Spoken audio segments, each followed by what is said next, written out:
The first sequence this video is purely for entertainment and does not infringe on copyrights or laws. The rights to the novel and image belong to the original author. We do not claim ownership. Don't like waiting and want to listen to this fanfic in full now? Subscribe to our Patreon, where you'll find the best fanfics. Chapter 376 A Company. The team from Central Plains to Barrier 178 was not very large.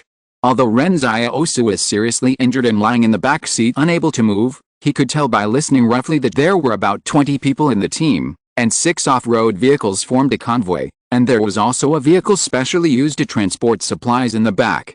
In the convoy, the leaders were probably the brother and sister named Wang Shengzi and Wang Shengyan, but they didn't seem to have any heirs, and they looked very easygoing, so the other people in the team didn't feel any pressure facing them. While marching, Ren Xiaosu checked his wound. The tear on his right abdomen was very shocking. Fortunately, these people sutured his wound, otherwise he would have died before he woke up and used the black medicine. The stitches of the sutured wound were regular and neat, and it could be seen that the person who sutured the wound was very careful and attentive. After listening to what these people said, Ren Xiaosu realized that he had been carried more than 100 kilometers away by the flood, and he didn't know how he survived. During meals, Wang Shengzi's subordinates would bring heated instant meals to Ren Xiaosu, and Ren Xiaosu would eat silently in the car, being taciturn. However, everyone in the convoy knew that he had just encountered a disaster, so they thought it was normal for him to be taciturn. After the sun set, the convoy camped on time. Ren Xiaosu heard them discussing the entire northwest and southwest situation around the campfire. A man said, "Why is there a war here all of a sudden? It hasn't been fought for decades. We haven't paid attention to this place before." But Wang Shengzi laughed and said, "In the past, it was because of inconvenient transportation, and the families in the Central Plains had little interest in the southwest. They couldn't figure out their own affairs, so how could they have time to care about things here? Anyway, there is no intersection. The geographical location of the southwest destined it to be a semi-isolated area, but it seemed that because of the sudden outbreak of war, some people in the Central Plains also turned their attention here. It is said that Qingzhen is a very powerful person." Wang Shengyan thought for a while and said, "Although we don't know the details of this war, after the Qing and Yang families defeated the Li family, it seems that the Yang family was also played by Qingzhen. Such a warmongering person must be careful. In the eyes of outsiders, this war has been exposed so far, as if Qingzhen was controlling it. From the beginning to the end, it seems that it was all Qingzhen's ambition and scheme. However, only those who are in the game will understand that Qingzhen has been planning to protect himself all the way. As Qingzhen himself said, even if he had 2 hectares of good land, how could he be worthy of the Qing family's seal? In the torrent of that era, those who are content with the status quo will eventually perish. On the long dark road, no one can turn back before seeing the light." Someone suddenly turned around and asked Ren Xiaosu, "Aren't you from the northwest? Do you know how this war started?" Ren Xiaosu shook his head and said, "I don't know. I'm just a refugee. How can I know these things?" The person who spoke scratched his head and said, "Yes, these things are too far away from you." "Ha ha ha," I asked in vain. After hearing this, Wang Shengyan asked Ren Xiaosu, who was sitting in the car eating, "By the way, I haven't asked you what your name is yet." Ren Xiaosu paused and said, "My name is Ren Xiaosu. My family was also washed downstream by the flood. If you meet someone looking for me in the Central Plains, please tell them that I'm still alive." This was the most Ren Xiaosu had spoken in the past few days. Originally, Ren Xiaosu wanted to hide his name, but these people didn't know much about the southwest and northwest, so Ren Xiaosu gave up the idea. In addition, he also hoped to find his lost family and friends. His name should be quite special, with few duplicates. If Li Yuan, Wang Fuguan and others heard his name, they would definitely come to find him. In fact, he also wanted to look for Yan Liwen and the others, but it was too difficult to find people in this vast world, and he had more important things to do. Ren Xiaosu had to repay all the pain and despair that the Zhong family had brought him during this period.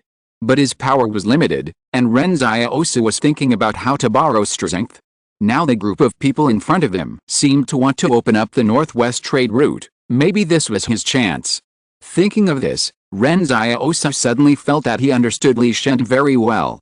At first, he thought Li Shenton was like a demon, But now Ren Xiaosu understood that when you yourself are not in hatred and pain, you should not persuade others to be magnanimous.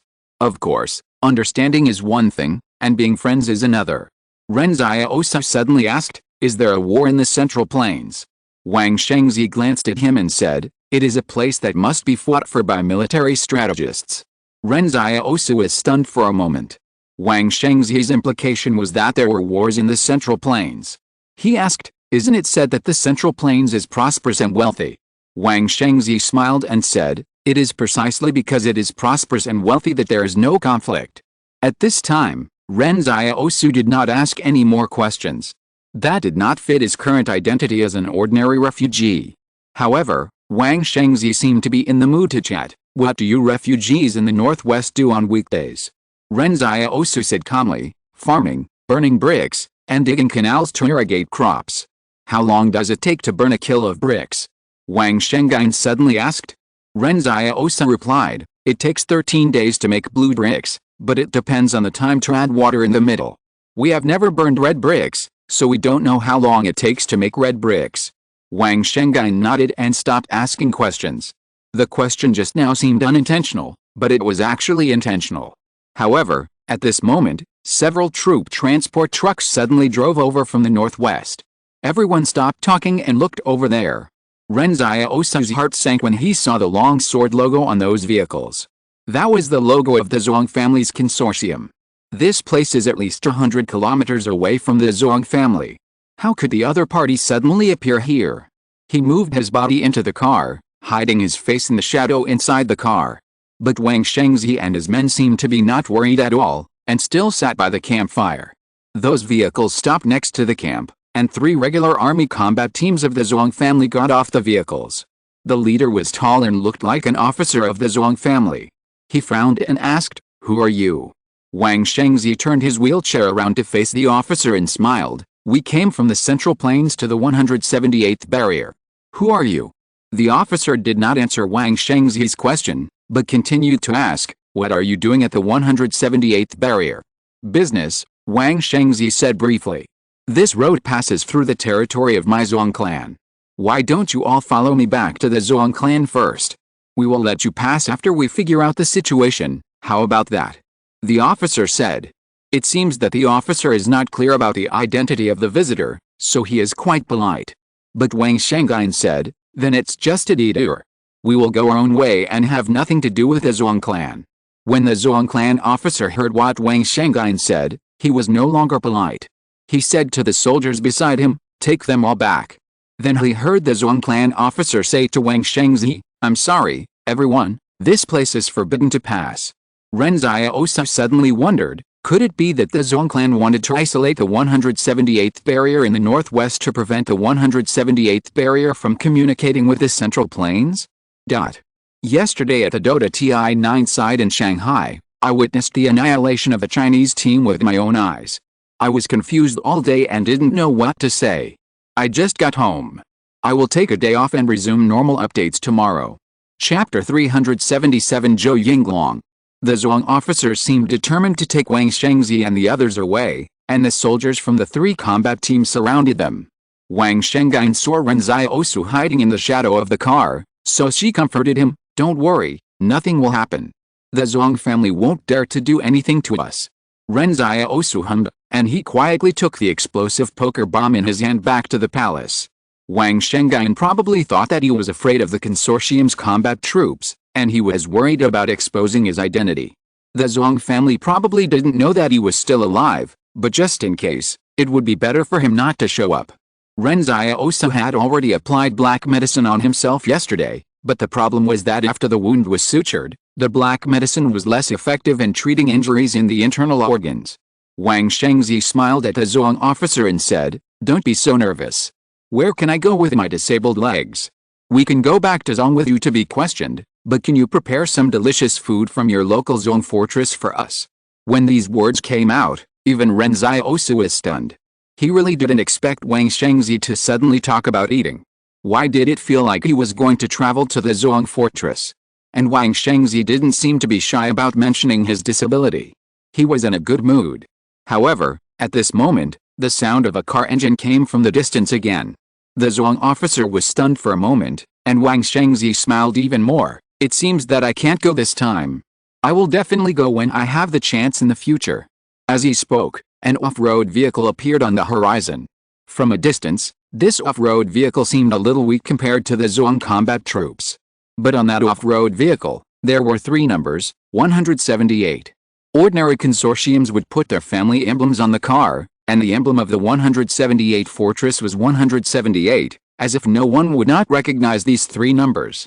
The people in the SUV should be here to pick up Wang Shengzi and his group, but with only 1 car coming, will the Song consortium let them pass? Ren Xiaosu sat quietly in the back seat of the vehicle, and saw the SUV coming in front of everyone. The Zhuang soldiers didn't even dare to move, and didn't even dare to raise their guns. A burly man jumped out of the SUV and laughed and said, "I'm Zhou Yinglong from the 178th barrier, and who is Wang Shengzi? The commander asked me to pick you up to the 178th barrier. It would have been fine if there was only 1 car, but I didn't expect there was only 1 person in the car." But Ren Xiaosu saw that the Zhuang officer's face suddenly changed when he heard the 3 words Zhou Yinglong. Wang Shengzi smiled and said, "It's me. Sorry to bother you, brother." Zhou Yinglong looked around at the Zhuang clan soldiers and asked, "Why are you here? Are you trying to intercept us?" The Zhuang clan officer lost his serious look and said with a smile, No, we just want to invite the guests from the Central Plains to sit in our Zhuang clan's fortress." "What's there for you Zhuang clan to sit in? Get out of the way," Zhou Yinglong sneered. "You dare to stop Commander Zhang's guests? I think you have become a lot more courageous recently. Get out of my sight quickly, or don't blame me for being rude." Zhou Yinglong was probably about 1.9 meters tall as a beast, with a square face full of blood. Just 1 person, he actually shouted back nearly 100 regular soldiers of the Zhuang clan, and what was surprising was that the Zhuang clan officer actually got into the car and fled in a hurry. At this time, Zhou Yinglong looked at the fleeing car of the Zhuang family and muttered quietly, "Damn, it almost got out of hand. I should have asked the commander to send me more people." Wang Shengzi and the others looked at each other in silence. Zhou Yinglong turned around and smiled at him. "Follow my car, let's go directly to the 178th barrier. Commander Zhang is waiting for you." "How long will it take to get to the 178th barrier?" Wang Shengzi asked. "It will probably take 4 or 5 days, Zhou Yinglong said. "There is a section of the road ahead that was deliberately destroyed by bandits. Thank God if we can run 15 kilometers in an hour." Wang Shengzi suddenly asked, "This Zhuang family?" Zhou Yinglong waved his hand. "It's just a hyena, don't worry." Ren Xiaosu suddenly understood that Zhou Yinglong's way of speaking was that no matter whether you really don't have to worry or not, you must speak firmly. Suddenly, Zhou Yinglong saw Ren Xiaosu in the car and was stunned for a moment. "Are you injured? How did you get injured?" At this time, there was still blood on Ren Xiaosu's clothes on the right side of his abdomen, which was seeped out before, and Zhou Yinglong was sharp-eyed and saw it at a glance. Wang Shengzi explained, "Did the river valley flood before? This guy was a refugee from the upper reaches and lived there. He was swept downstream by the flood and we rescued him." "Oh, that's what happened." Zhou Yinglong glanced at Ren Xiaosu. "It's true that there was a flood, but there were more bandits in the river valley, not refugees." "Hey, boy, are you a refugee or a bandit?" Ren Xiaosu said. "Refugee. Which settlement?" Zhou Yinglong asked again. "More than 50 kilometers east of Dabin Mountain," Ren Xiaosu said. "Do you know Lao Liu?" Zhou Yinglong suddenly asked. Ren Xiaosu paused, and at this moment he suddenly realized that Barrier 178 should have some knowledge of the entire river valley, otherwise Zhou Yinglong would not have asked by name. He asked calmly, "Which Lao Liu, Liu Junqi or Liu Dashang?" Zhou Yinglong laughed. "Okay, since you can say these 2 names, it seems that you are really from the refugee settlement." But at this moment, Ren Xiaosu felt a sharp pain in his heart. Liu Dashang and Liu Junqi were both honest farmers in the settlement. It can be said that those who came out to seek refuge in the settlement were honest people who could not stand the consortium and the life in the market town, so they could only come out to avoid the world. But no matter which old Liu, he might have died in the flood. He was not happy to escape the interrogation at all. Every time the intense hatred was mentioned, it seemed to have left a mark in his heart that could not be erased. The Zhuang family was not extinct, and Ren Xiaosu was uneasy. The convoy set off again. This time no one doubted Ren Xiaosu's identity, but Ren Xiaosu was even more taciturn, and seemed not to want to say a word. Wang Shengyan said in the car, "Brother, this Zhuang family is probably the first problem for us to open up the trade route, and the second is the transportation problem." Wang Shengyan, "The road is easy to build, as long as someone has money. It just depends on whether the effort to build the road can be exchanged for an equal return. But if the Zhuang family blocks the road, it will be useless even if the road is built.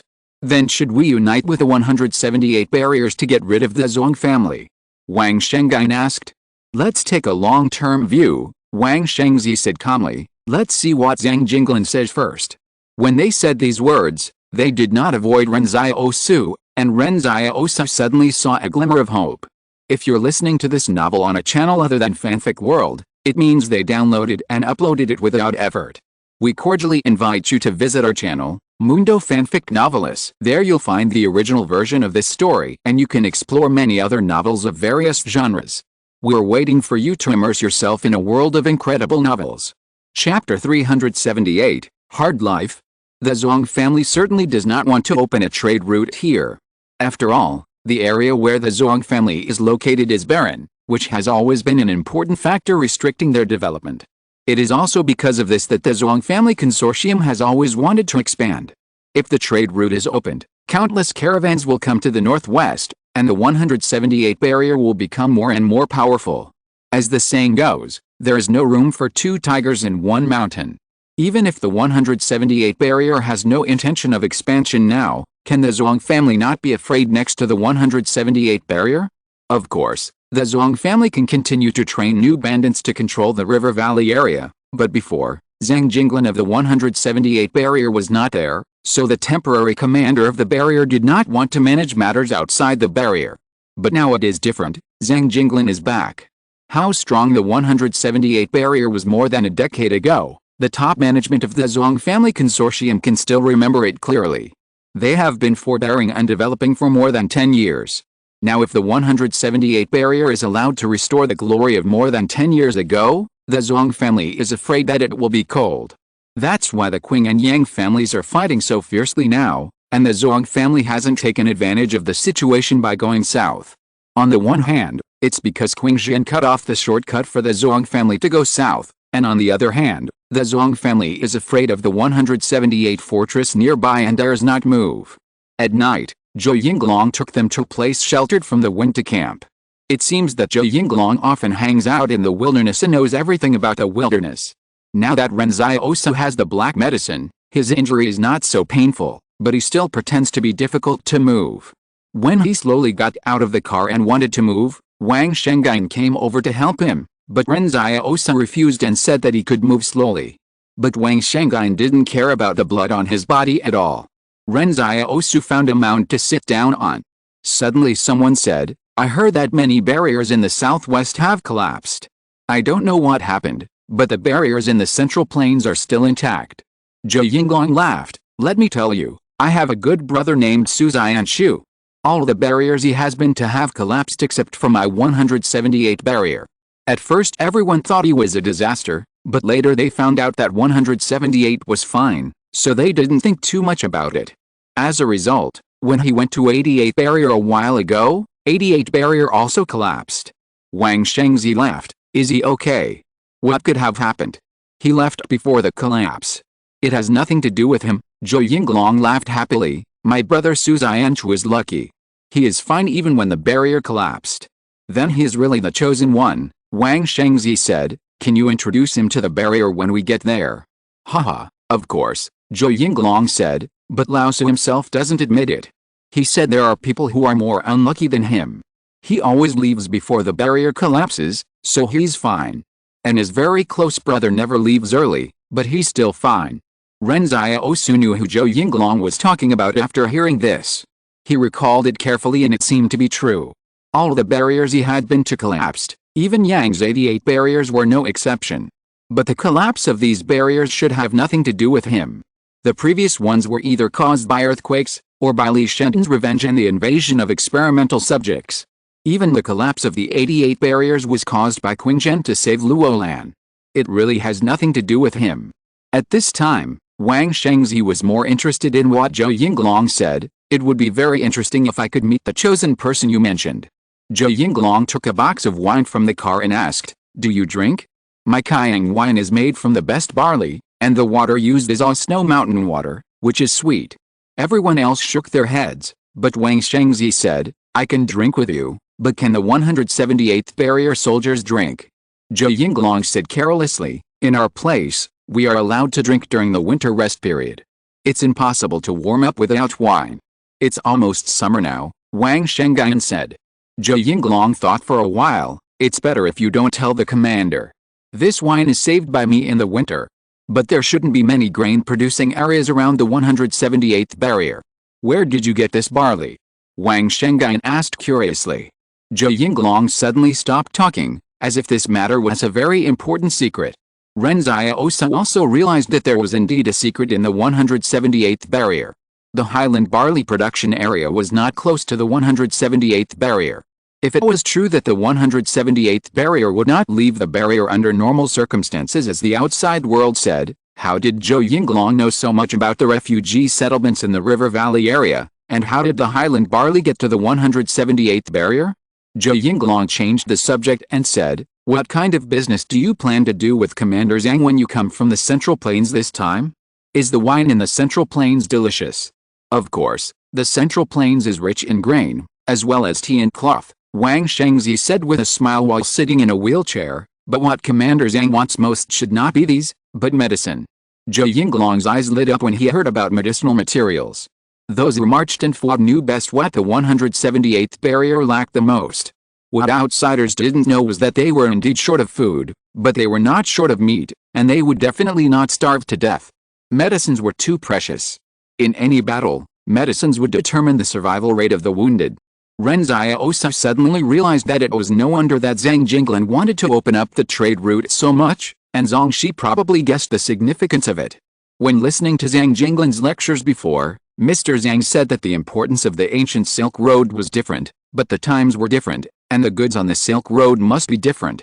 At that time, Ren Xiaosu didn't understand why Zhang Jinglan suddenly brought up this matter, but now it seems that Zhang Jinglan has been thinking about this for a long time. Wang Shengzi stopped after drinking 2 sips of wine, and Wang Shengyan covered his knees with a blanket. "You can't drink much," Zhou Yinglong muttered in a low voice. Suddenly, he looked at Ren Xiaosu. "Do you want to drink?"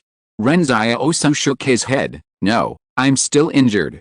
Zhou Yinglong thought for a while. The wound needs anti-inflammatory, and alcohol can reduce inflammation. If you drink some alcohol, the wound will not get inflamed. Don't you think this makes sense? Wang Shenggai next to him said unhappily, "What a bullshit theory. After an injury, you need the immune system to deal with the injury and infection. You paralyze the immune system after drinking, so you're just waiting to die." Zhou Yinglong opened his mouth, but due to his limited knowledge level, he couldn't refute Wang Shenggai's words. In the end, he had to mutter to Ren Xiaosu in a low voice, "Don't listen to her, what she said may not be right. Have you heard of Guangong scraping his bones to treat his injuries? The Marshal Saint Guangong always drank alcohol after being injured." Ren Xiaosu shook his head helplessly. He was not afraid of affecting the wound, but he didn't want to lose his clarity and reason in a strange crowd and environment. Zhou Yinglong muttered, "How boring." But at this moment, Ren Xiaosu suddenly heard the roar of a vehicle's engine crossing the wilderness in the distance. Zhou Yinglong put down the bottle of wine and sneered, "The Zhuang family has become really bold. Do you think the Zhuang family ordered these people to attack us?" Wang Shengzi looked at Zhou Yinglong. "Does the Zhuang family dare to attack the people of Barrier 178? In recent years, the Zhuang family has developed rapidly. Maybe they have something to rely on," Zhou Yinglong sneered. Chapter 379 Metaphysics. Ren Xiaosu, who had originally regarded the Zhuang family as an enemy, heard that a vehicle was approaching. His first reaction was that the Zhuang family had sent people to attack Wang Shengzi's convoy, and the purpose might be to prevent the 178 barrier from being closely connected with the Central Plains. The members of Wang Shengzi's convoy took out weapons from the trunk one by one, while Zhou Yinglong stood up with his bare hands. Ren Xiaosu glanced at Zhou Yinglong. At this time, he was sure that this Northwest man must be an extraordinary person, otherwise Zhang Jinglan would not send him alone, Otherwise Zhou Yinglong would not face the possible enemy attack without taking weapons. However, when the Zhuang family convoy approached, it was surprising. The people in the car immediately stated that they did not carry any weapons after getting off the car. The leader was a strange young man. However, several people in chef uniforms jumped out of the cars behind, holding pots and pans in their hands, and some even brought portable gas stoves. The young man smiled and said, "Good evening, everyone. I am the Prime Minister of the Zhuang Group. I heard that you all want to taste the delicacies of our Zhuang area, but you can't go to our fortress due to schedule issues, so I brought the chef here to let you taste the authentic candied potatoes, whole chicken with hundreds of flowers, and roasted whole lamb." Ren Xiaosu sneered when he heard this while sitting in the car. The Zhuang family clearly wanted everyone here to die, but they pretended to be very hospitable. Before the true intention of the Zhuang Prime Minister was revealed, he was also warm and hospitable, but what happened in the end? Until today, Ren Xiaosu couldn't figure out why the Zhuang Prime Minister wanted to attack them. This is also what Ren Xiaosu was most angry about. Looking at this young man named Zhuang Prime Minister, Ren Xiaosu knew that the other party should have a close relationship with Zhuang Prime Minister. He was considering whether to kill the Zhuang Prime Minister on the spot. However, what would happen after killing the Zhuang Prime Minister? It was still not enough to relieve his anger. Ren Xiaosu must destroy the entire Zhuang family. One Zhuang Prime Minister could not fill his hatred. At this time, Ren Xiaosu even wanted to deliberately create conflicts between Wang Shengzi, Zhou Yinglong and the Zhuang family, such as killing Zhuang Xiong and pretending to be Wang Shengzi and others, but if that were the case, Wang Shengzi and others would not be able to return to the Central Plains safely, right? These people saved his life, and he couldn't do that. Ren Xiaosu slowly breathed to calm himself down. He wanted to use the power of Wang Shengzi and the 178 barriers to find the best opportunity. As the saying goes, you don't hit a smiling person. Even Zhou Yinglong sat aside and said nothing. After the food was processed, the fragrance filled the entire camp. Zhuang Xiong asked the chef to cut a piece of mutton for him.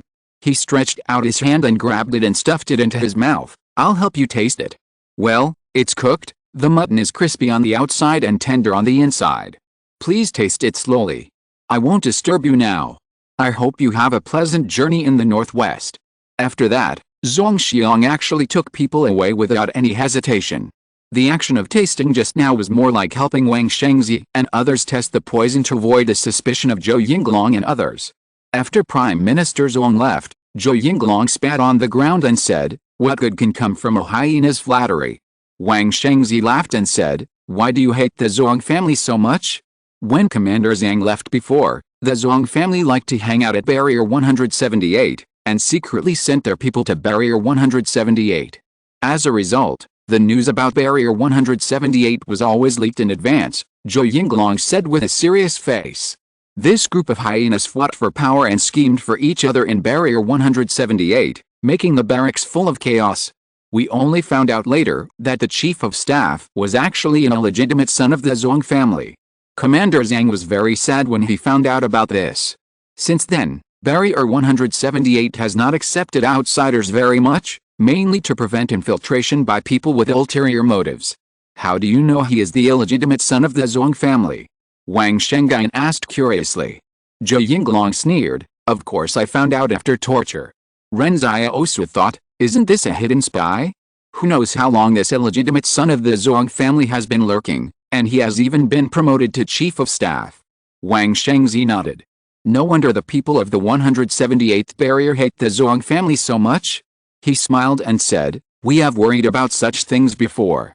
Zhou Yinglong was stunned for a moment. "Are you not worried now?" "Well, it's solved," Wang Shengzi said. "This can also be solved." Zhou Yinglong frowned. "People with ulterior motives are hard to guard against after entering the barrier. We have artificial intelligence," Wang Shenggai explained with a smile. "Artificial intelligence can analyze details through cameras and determine whether a person has doubts." Now it was Ren Xiaosu's turn to be confused. What is artificial intelligence? Ren Xiaosu was not the only one confused. Zhou Yinglong was also confused. What the hell?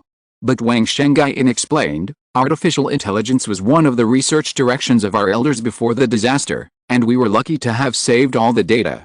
In short, it is to enable computer programs to have the ability to think and analyze independently, just like normal humans.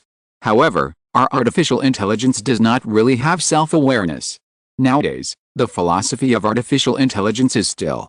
Zhou Yinglong interrupted, "Don't tell me this, I don't understand, you are talking about metaphysics." Ren Xiaosu suddenly felt a sense of identity with Zhou Yinglong, and he treated everything he didn't understand as futile superstition. He knew what machines and programs were, but making machines and programs think like humans? Is it possible? Ren Xiaosu didn't believe it. Machines are machines. Because of the disaster, the direction of human scientific advancement has deviated. Continuing to study what is left has become the mainstream scientific research direction of the consortium today. This will allow them to instantly lead other consortiums in a certain field. Wang Shengzi said, "You can also introduce artificial intelligence program to Barrier 178 to screen out spies." Zhou Yinglong was not stupid either. He chuckled and said bluntly, "Although I don't understand this thing, maybe it's reliable for screening out spies, but Barrier 178 will never allow this kind of thing to monitor us. What if you can control it remotely? We don't have the technology to fight against you." Wang Shengzi didn't care. "It's okay, I'm just making a suggestion." Zhou Yinglong was thinking, "Even your machines have intelligence. Don't let the barrier float in the sky or something." Wang Shengyan laughed, "What you said is pseudoscience. What kind of power can support the entire barrier floating in the air? Humans can't do it at all. There is not much difference between our barrier and yours. It's just that it's more prosperous, with more high-rise buildings and better living conditions. There are also factories and grain fields outside the barrier. We don't have the nanorbits that Yang and Li are researching." Ren Xiaosu said nothing from beginning to end, because refugees shouldn't understand these things, and the others didn't care whether he could understand or not. After 3 days, I finally resumed my 3 update, and I felt a little excited. Chapter 382 Disaster Stars. Wang Shengyan explained a lot more about artificial intelligence. For example, the practical application of artificial intelligence is not extensive nowadays. Most of it is invested in the monitoring of the barrier to realize the so-called eye of the sky. It is precisely because of the emergence of this artificial intelligence that Zhang has achieved a civilized level of leaving doors open at night. It can even analyze who is a thief, and then inform the order department in the barrier to arrest the thief.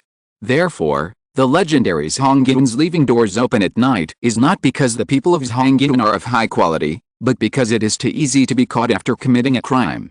Ren Xiaosu finally couldn't help but ask curiously, "Are there refugees in Zhang?" Wang Shengyan glanced at Ren Xiaosu. "Yes."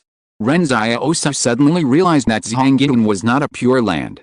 In his opinion, if there is oppression, there is no real pure land. The word artificial intelligence appeared in Ren Xiaosu's world, which made Ren Xiaosu feel very absurd.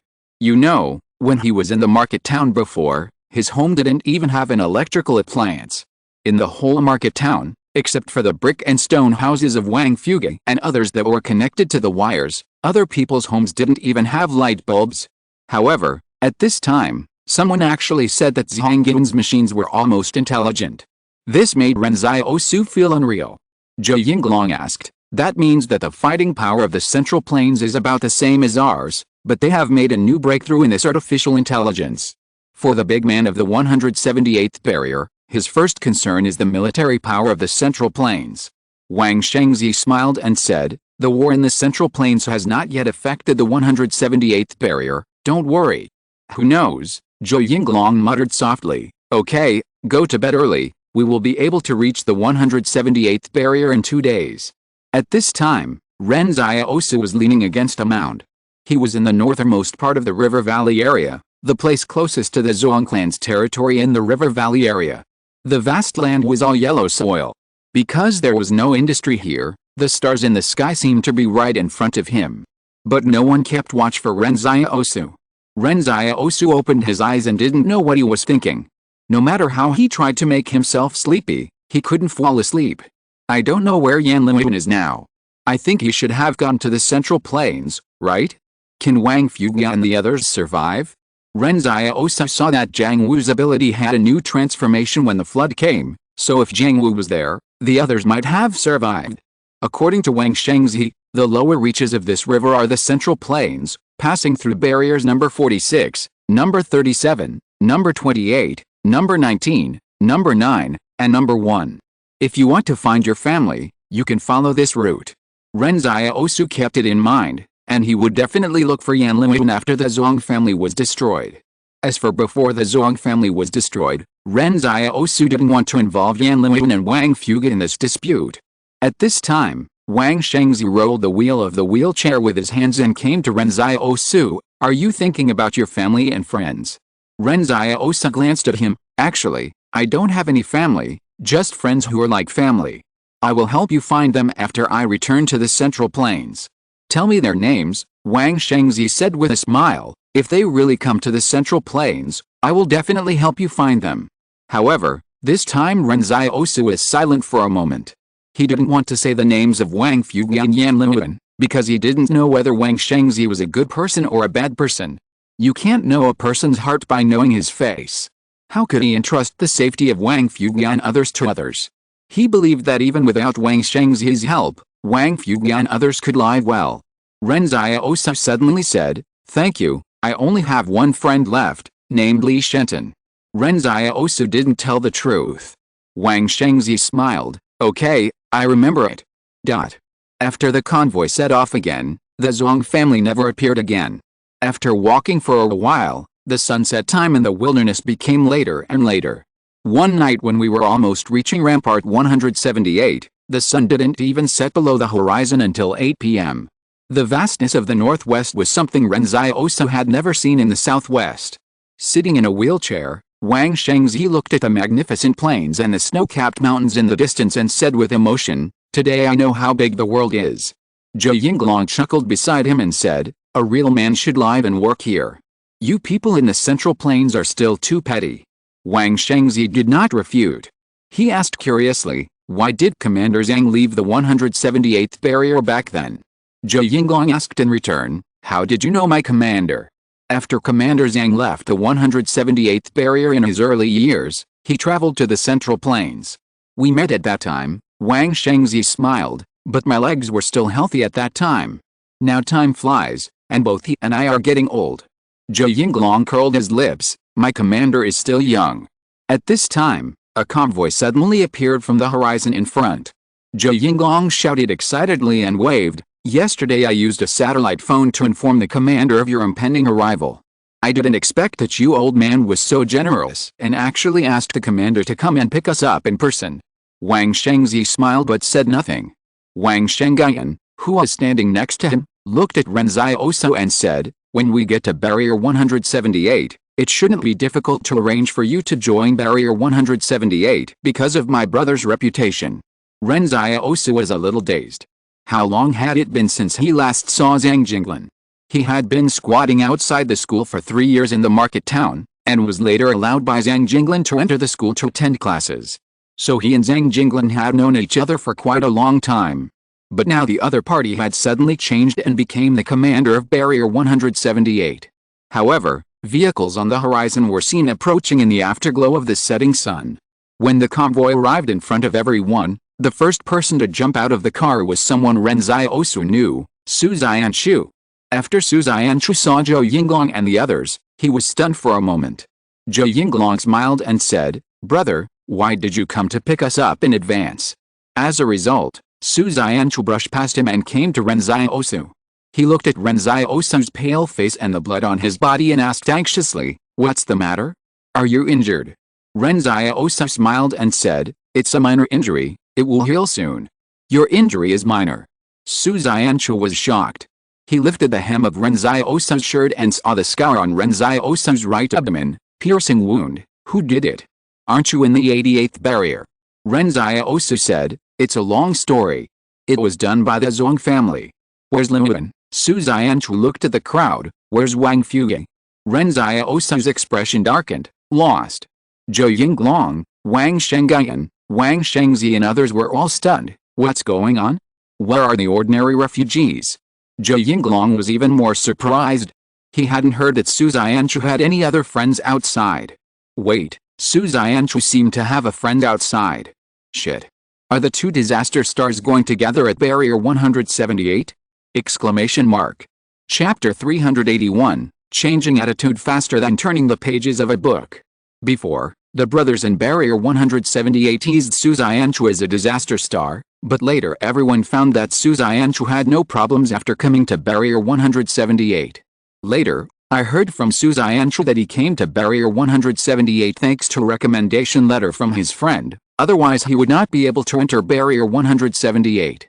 And this friend is the most miserable one. Wherever he goes, the barriers there collapse. After Su Xianchu came to Barrier 178, he also mentioned this friend, so Zhou Yinglong quickly thought of it. Along the way, Zhou Yinglong thought that Ren Xiaosu was just an ordinary refugee. On the one hand, Ren Xiaosu pretended to be like that, after all, he was a refugee. On the other hand, Zhou Yinglong also matched all the information about the settlement that Ren Xiaosu said. But why did his identity suddenly change now? Wang Shengyan curled her lips and whispered to Wang Shengzi, "Brother, he lied to us. He is so cunning and shrewd." After rescuing Ren Xiaosu, Wang Shengyan was the one who sutured his wounds and wiped the dirt and stains off his face.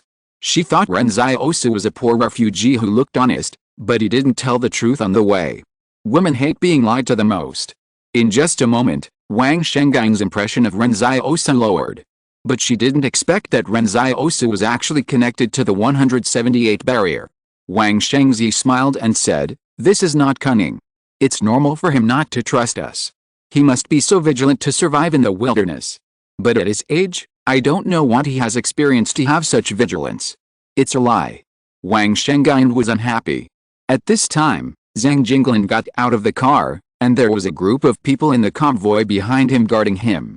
Zhang Jinglin smiled to the people behind him, "You don't have to be so nervous, we are old friends." But no matter what he said, the burly men behind him followed him closely, and someone whispered, "What if someone wants to harm you?" Wang Shengzi watched this scene with a smile. He was a little envious of Zhang Jinglin for having such a high status in the 178 barrier. He was obviously a weak scholar, but he was supported by a group of big men from the northwest. The group of people behind Zhang Jinglin were all fully armed and looked very ferocious. If this were placed in their jurisdiction, the artificial intelligence would probably think that they were not good people, and then notify the order department to arrest them all. However, at this moment, Zhang Jinglin suddenly saw Ren Xiaosu. He frowned and simply greeted Wang Shengzi before coming to Ren Xiaosu. "What's going on? Where's Li Yuan? Where's Xiaoyu?" Like Su Xianchu, Zhang Jinglin lifted the hem of Ren Xiaosu's shirt and took a look at the wound, a penetrating wound from a sharp weapon. "Is it the same as the wound of some of our soldiers who were ambushed before?" Someone behind him came up to take a look. "It's been sutured, so you can't see it. How about we remove the stitches and see?" Ren Xiaosu was speechless. Who had removed the stitches to see the wound before it healed? Zhang Jinglin asked seriously. "Who did it?" "Zongclan, Zongcheng." Ren Xiaosu was no longer reserved when facing Zhang Jinglin. They had known each other for many years and knew each other well. He said, "We originally planned to settle down in Kushu Mountain, but we were attacked by Zongcheng and his men on the way." Zhang Jinglin frowned. "Zongcheng? Mr. Zhang, do you know Zongcheng?" Ren Xiaosu was stunned for a moment. "Yes," Zhang Jinglin said, "Zongcheng and Zongxiang are the best of the younger generation of the Zong clan. It seems that the top leaders of the Zong clan are planning to let Zongxiang take over the Zong clan, and Zongcheng will be Zongxiang's shadow. The two are brothers." Ren Xiaosu recalled Zongxiang. The fair-faced young man was very close to him. He had a chance to kill him. But it was not a pity. Killing Zongxiang might alarm Zongcheng. There would be many opportunities in the future. He wanted to kill them together. But Zhang Jinglin said, "This Zongcheng is an extraordinary person. His extraordinary ability seems to be able to turn others into his puppets, but we can't be sure yet. This person hides very deeply and acts unpredictably." Ren Xiaosu frowned. If this Zongcheng is really like what Zhang Jinglin said, then Zongcheng attacked them because he wanted to control him? No, if he wanted to control him, he wouldn't kill him. That means, he wanted to control Yang Xiaojin? At this time, Wang Shengzi and others were left aside. Wang Shengyan stared blankly at Zhang Jinglin and Su Xianchu who were all surrounding Ren Xiaosu. How come this boy has a high status in the 178 barrier? What's going on? Is it so important to just pick up a boy on the street? Exclamation mark. He really just picked him up casually. Wang Shengyan turned to look at Zhou Yinglong. "Don't you know this Ren Xiaosu?" Isn't he from your 178th barrier? Zhou Yinglong was also a little confused. I didn't know he actually knew the commander. Moreover, Zhang Jinglan's attitude towards Ren Xiaosu seemed a little special. At this time, Zhou Yinglong remembered that Su Xianchu seemed to be recommended to the 178th barrier by Ren Xiaosu. At this time, Zhang Jinglan whispered something to Ren Xiaosu, and then turned around and smiled embarrassedly to Wang Shengzi. I'm sorry, Shengzi, Ren Xiaosu is my student. I didn't expect to see him here, and he was seriously injured. Wang Shengzi was surprised. He is still your student? Then why is he not from barrier 178? Zhang Jinglan explained, this student is quite special. Let's go back to barrier 178 first. Zhou Yinglong suddenly muttered in a low voice, it's over, all the barriers he has been to have collapsed. Our barrier 178 is really going to have two disasters, and they are actually the commander's students. A big man next to him asked, Old Zhou, what are you mumbling about? It's okay. When they set off again, Ren Xiaosu is still sitting in Wang Shengai's car. As a result, he found that Wang Shengai's expression was a little wrong, as if she was sulking.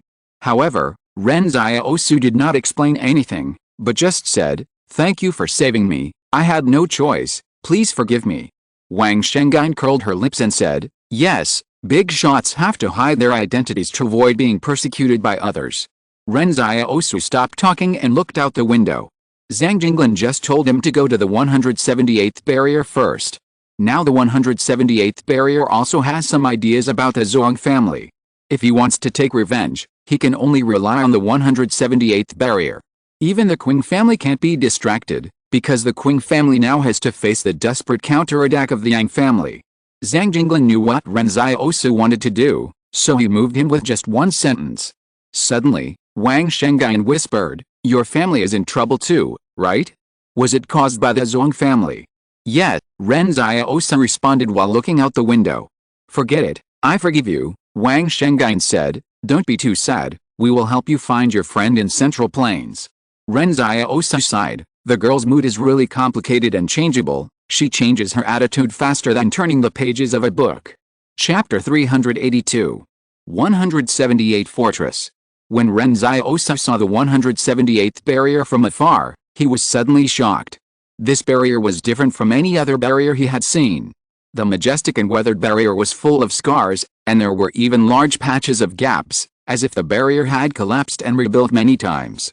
Misfortunes came and went again and again, but it always stood here. Although the previous barriers also had traces of time, the walls of the barriers had not been severely damaged, so they looked very neat.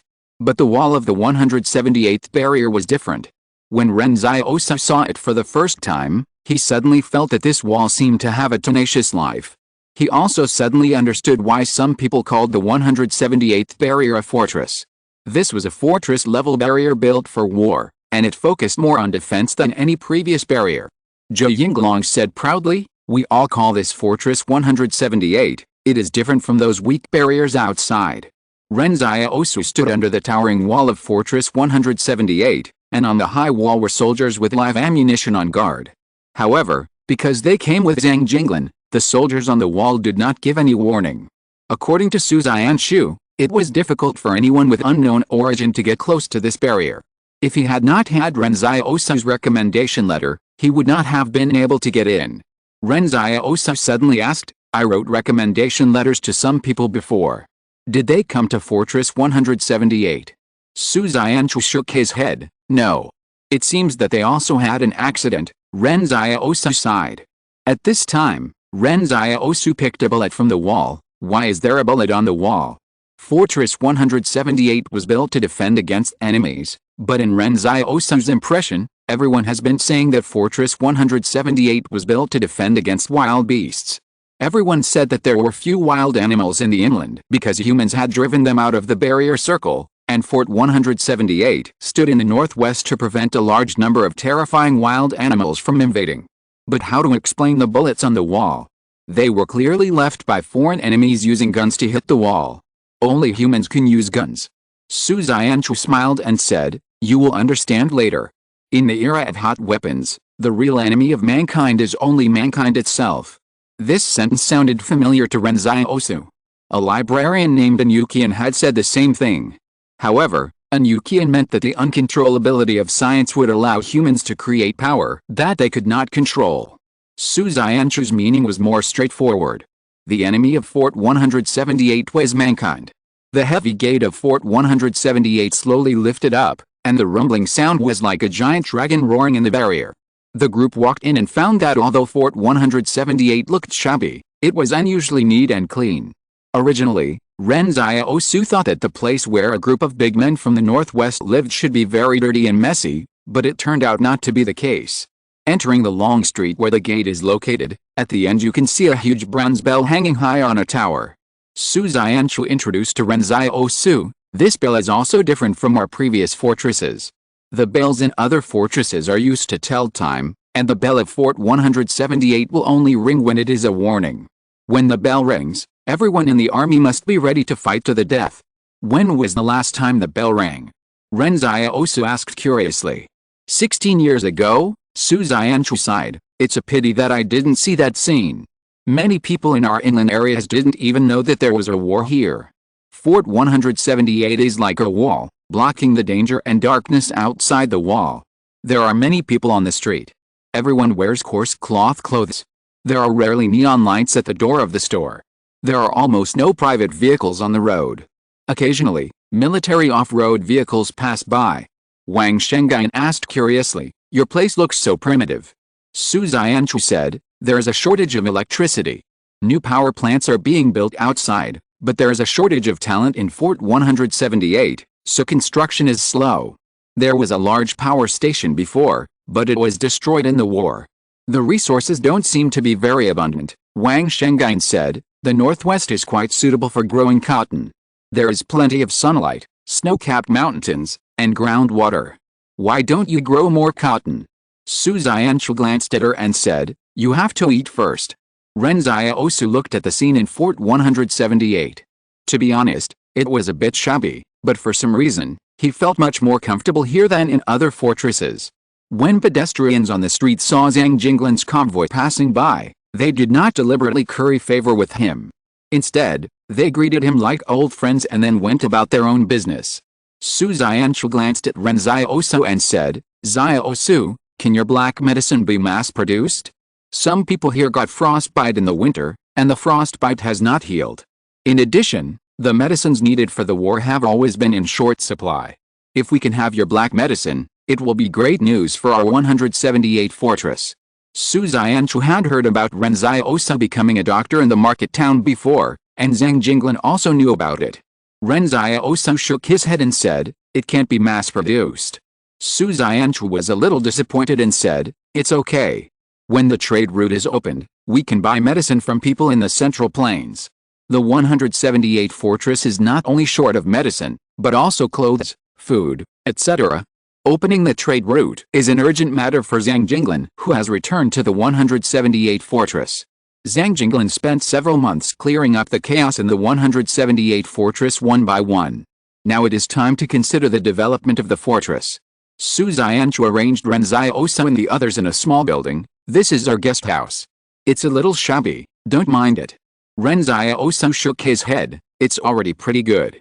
Wang Shengzi and Wang Shengai may not have lived in such a shabby house, but Ren Xiaosu has lived in a shack before, so of course he wouldn't care about it. At this time, Su Xianchu said a little embarrassedly, "Xiaosu, your wound hasn't healed yet.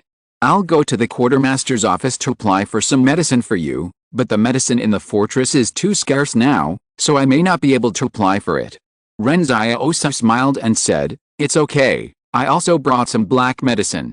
That's good, that's good." Su Xianchu rubbed his hands and smiled, "Then do you have any extra black medicine, that?" Su Xianchu was a little embarrassed to say it out loud. One of his soldiers was injured during training before, and the wound has not healed yet. In fact, the quartermaster's office has no medicine for a long time, so he can only bear it. But Ren Xiaosu had just arrived, and he didn't take good care of him, and he actually asked him for things. "What kind of thing is this?" But Ren Xiaosu stuffed a small porcelain bottle into Su Xianchu's hand and said, "You're welcome." When Su Xianchu was the poorest, he was willing to give him the only half of his remaining steamed bread, So Ren Xiaosu would not be stingy to Su Zianshu. Thanks to the two classmates, 30 years of standing 1984 and pitfalls of loneliness, for becoming the new leaders of this book. Chapter 383, Fight or Not. 178 existed for war, so it was destined to be different from other fortresses from the beginning. There were no dazzling shops on the street, nor pedestrians dressed in particularly bright clothes. Some girls changed into long skirts early in the spring, but the long skirts were also made of coarse cloth. The colors of the clothes in the entire fortress were monotonous, either dark blue, khaki, or dark green. At this time, the textile dyeing technology of Fort 178 was still at the most basic level of dip dyeing and pad dyeing, and clothes would fade after being worn for a long time. As Wang Shengyan said, the Northwest is one of the most suitable places to grow cotton, but the technology here is lacking. All forces are developing the military industry and trying to make everyone eat enough. How can there be time to study fancy things? After Su Zianshu left, Ren Xiaosu, Wang Shengzi and others walked out of the small building and carefully looked at this legendary fortress. Pedestrians on the street would look at them sideways when they saw them, because except for Ren Xiaosu, they all looked a little out of place here. Wang Shengyan also changed into a long skirt at this time, but the blue skirt did not look like it could be produced in this fortress at all. Wang Shengyan said that this blue is called Tiffany blue, which is popular in the Central Plains and is a color worn by a female singer. Ren Xiaosu thought that there would probably be no star singers in the 178 fortress. He saw that the women in the 178 fortress were carrying shoulder poles like men. Ren Xiaosu suddenly asked Wang Shengzi, "How do you think Mr. Zhang will deal with the Zhuang family?" Wang Shengzi looked up at him and smiled. "You want the 178 fortress to help you get revenge, right?" "Yes," Ren Xiaosu admitted frankly, "but if this is not the decision of the 178 fortress, I will not drag others into the bad luck with me. I can do a lot of things myself." At this time, Ren Xiaosu was thinking that if the 178 fortress was unwilling to send troops to the Zhuang family and clear the obstacles on this trade route, then he would sneak into the Zhuang family himself. What Li Shantan could do, he might not be unable to do. Wang Shengzi smiled and said, "Look at the pedestrians on this street." "Huh?" Ren Xiaosu was stunned. "Everyone is carrying their own food out with a shoulder pole. Where are they carrying it to?" Wang Shengzi asked. "Carry it out to sell," Ren Xiaosu said. "The farmers are outside the fortress. These are just ordinary residents. What food do they sell?" Wang Shengzi smiled and said, "They are spontaneously gathering all the food they have stored to the garrison of Fort 178. "What are they doing?" Ren Xiaosu is stunned. He really didn't know much about military affairs. He had encountered a skill of a high-level military commander before, but he didn't have a skill map to learn at that time. This is Fort 178 preparing for war. All the food is gathered in the hands of the garrison for wartime allocation, Wang Shengzi explained with a smile. "If you are determined to take revenge on the Zhuang family, then don't worry. If Mr. Zhang didn't think it through, he wouldn't let me come to the Northwest. He has made his own decision. If Fort 178 wants to cash in on its huge mineral reserves, improve the lives of the residents in the fortress, and obtain better armaments, it must open up this trade route. However, the Zhuang family will not allow this to happen. How can they allow others to sleep soundly beside their bed? This is the inevitable result of the growth and development of an interest group." In the simple conference room of Fort 178, a group of officers were arguing over a huge sand table model. Zhou Yinglong shouted, "I have disliked the Zhuang family for a long time. You all know that the troops of the Zhuang family are all deployed facing our Fort 178. What is the intention? I don't need to say more, right? Everyone knows about this," someone said. "I went to the River Valley area a while ago and found that the Qing family was also messing up things here, but Qing Zhen's plan was not for our Fort 178. Now his people have gone to fight the Yang family, and only the Zhuang family is left in the River Valley. If we want to open up a trade route, the best route to build is the road in Dingyun Mountain.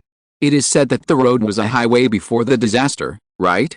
This is the fastest way, but Dingyun Mountain is still in the hands of the Zhuang family's bandits, and Guanshan in the north is equivalent to the Zhuang family's forward base," Su Zianshu analyzed. "So, even if we don't fight the Zhuang family, the Dingyun and Guanshan line must be in our own hands.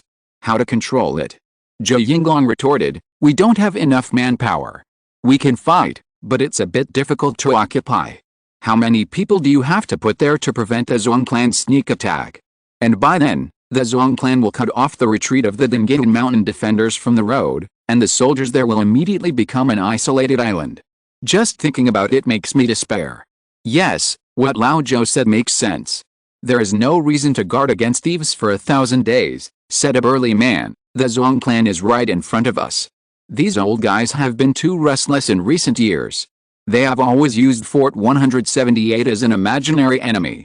They have forgotten the kindness we showed them when we guarded Fort 178 to resist the enemies from the west. For a whole night, the whole conference room was noisy, with people talking left and right, and it was very lively. Zhang Jinglin always stood beside the sand table, quietly looking at the veins on the sand table model. The sand table covered a large area, covering the entire southwest and northwest, and even a small part of the central plains. But at this time, someone suddenly said, "But what if the enemy from the west comes again when we fight the Zhuang family?" Everyone looked at each other, and Zhou Yinglong hesitated and said, "It's been 16 years since we came here. It can't be such a coincidence, right?" The man who spoke said calmly, "Because of the hair, skin color and ethnicity, our people have never been able to infiltrate their camp. Similarly, they can't infiltrate either, so everyone doesn't know each other's situation. How do you know they really won't come? What if we really catch up with them? That would be an attack from both sides." The 178 fortress has ignored the Zhuang family for so many years, not because they couldn't willingly tolerate the hyenas being rampant at their doorstep, but because they have a more important mission that prevents them from dispersing their forces. Zhou Yinglong and others felt a little aggrieved, and they had to admit that the mission was the first priority. The Zhuang family, the Qing family, the Yang family and the Central Plains may not thank them, but the mission is the mission. Suddenly, Zhang Jinglin said, "Fight." The conference room suddenly became quiet, and everyone could hear each other's breathing. Zhou Yinglong and others' eyes lit up, and their cheeks gradually flushed. That was the bloody courage before every war. No matter what people said in the conference room, no matter how many different ideas they had, only Zhang Jinglin's words were final. When Zhang Jinglin made a decision, it meant that the war had really arrived. Chapter 384, Sharp Knife Company. Zhang Jinglin said slowly, "Everyone's consideration is correct. On the one hand, the Zhuang clan is entrenched in the north of the trade route. As long as it is still there, we can't open the trade route with the Central Plains. Its intention to control Dingyan and Guanshan is actually very clear." Zhang Jinglin continued, "On the other hand, the enemy in the west may come at any time. If we send troops to the Zhuang clan, it is very likely that we will be defeated by the western enemy. Or even if he doesn't come by chance, we will definitely suffer losses in our battle against the Zhuang clan, and it is possible that we will not be able to defeat the western enemy at that time." In the final analysis, they only argued about these two things in the afternoon. Zhang Jinglin summarized all of them together. He thought for a while and said, "There are risks, but if we don't open up the trade route, then Fort 178 will only become weaker and weaker. You all know that we sent some people pretending to be refugees to the west, which is becoming more and more prosperous, but we are trapped here, with no resources, no technological development, no new talents, and even almost no clothes to wear. We control a lot of mines, but these mines cannot become our strength," Zhang Jinglin said. "If this continues, maybe in another 10 years, Fort 178 will not be able to stop the enemies in the west, so we have to change now. We must survive this disaster before we can talk about the future." Zhang Jinglin made it very clear. It's not that he didn't consider the risks, but under the risks, fighting the Zhuang family and opening up trade routes are their best options. Rather than waiting to die, it's better to give it a try. Zhang Jinglin knew that Fort 178 was stronger and more determined than rumored, but its current situation was more dangerous than the outside world imagined. But Zhou Yinglong and his group of rough people didn't care what their commander Zhang considered. As long as Zhang Jinglin said to fight, they would fight. Win or lose later, and that's it. Fort 178 may not be as good as others in other aspects, but this group of killers has the strongest execution. However, at this moment, Zhang Jinglin said, "Tomorrow we will hold a meeting on time to discuss the strategy. Those who are late will stand outside and listen, and they will not be qualified to speak." When the others heard this, they quickly promised that no one would be late and they would not drink tonight. Zhang Jinglin suddenly said, "Zhou Yinglong, The boy named Ren Xiaosu will be assigned to the Sharp Knife Company under your command and start as a soldier. As a result, the whole meeting room became even quieter than before, as if even the sound of breathing could not be heard.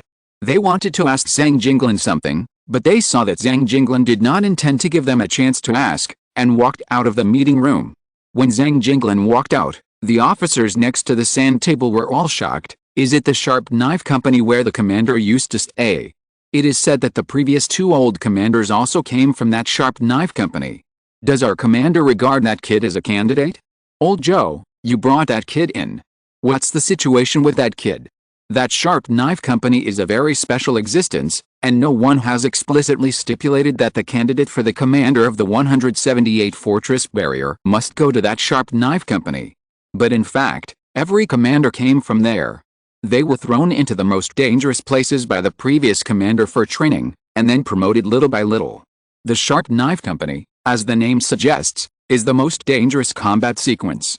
They have to cut through the mountains and fight their way out. Only those who can survive in the Sharp Knife Company can win the support of the 178 Fortress. It's not that the Sharp Knife Company is so powerful, but that the work done by the Sharp Knife Company is the most dangerous. You have to go to the most dangerous places to know what kind of fate your every order will bring to the grassroots soldiers. Slowly, after several commanders, the Sharp Knife Company has become a more special existence. Although no one said it clearly, everyone knew that the person who was suddenly stuffed into the Sharp Knife Company was the one the commander valued. As long as this person can survive and win the support of the people, he will basically be the next commander. 16 years ago, Zhang Jinglin also stuffed a person into the Sharp Knife Company, but that person died in the war. Now this Xiaosu, no one knows him. Zhou Yinglong was stared at by everyone with eyes as fiery as torches, and suddenly he felt a little urgent to pee. Why are you looking at me?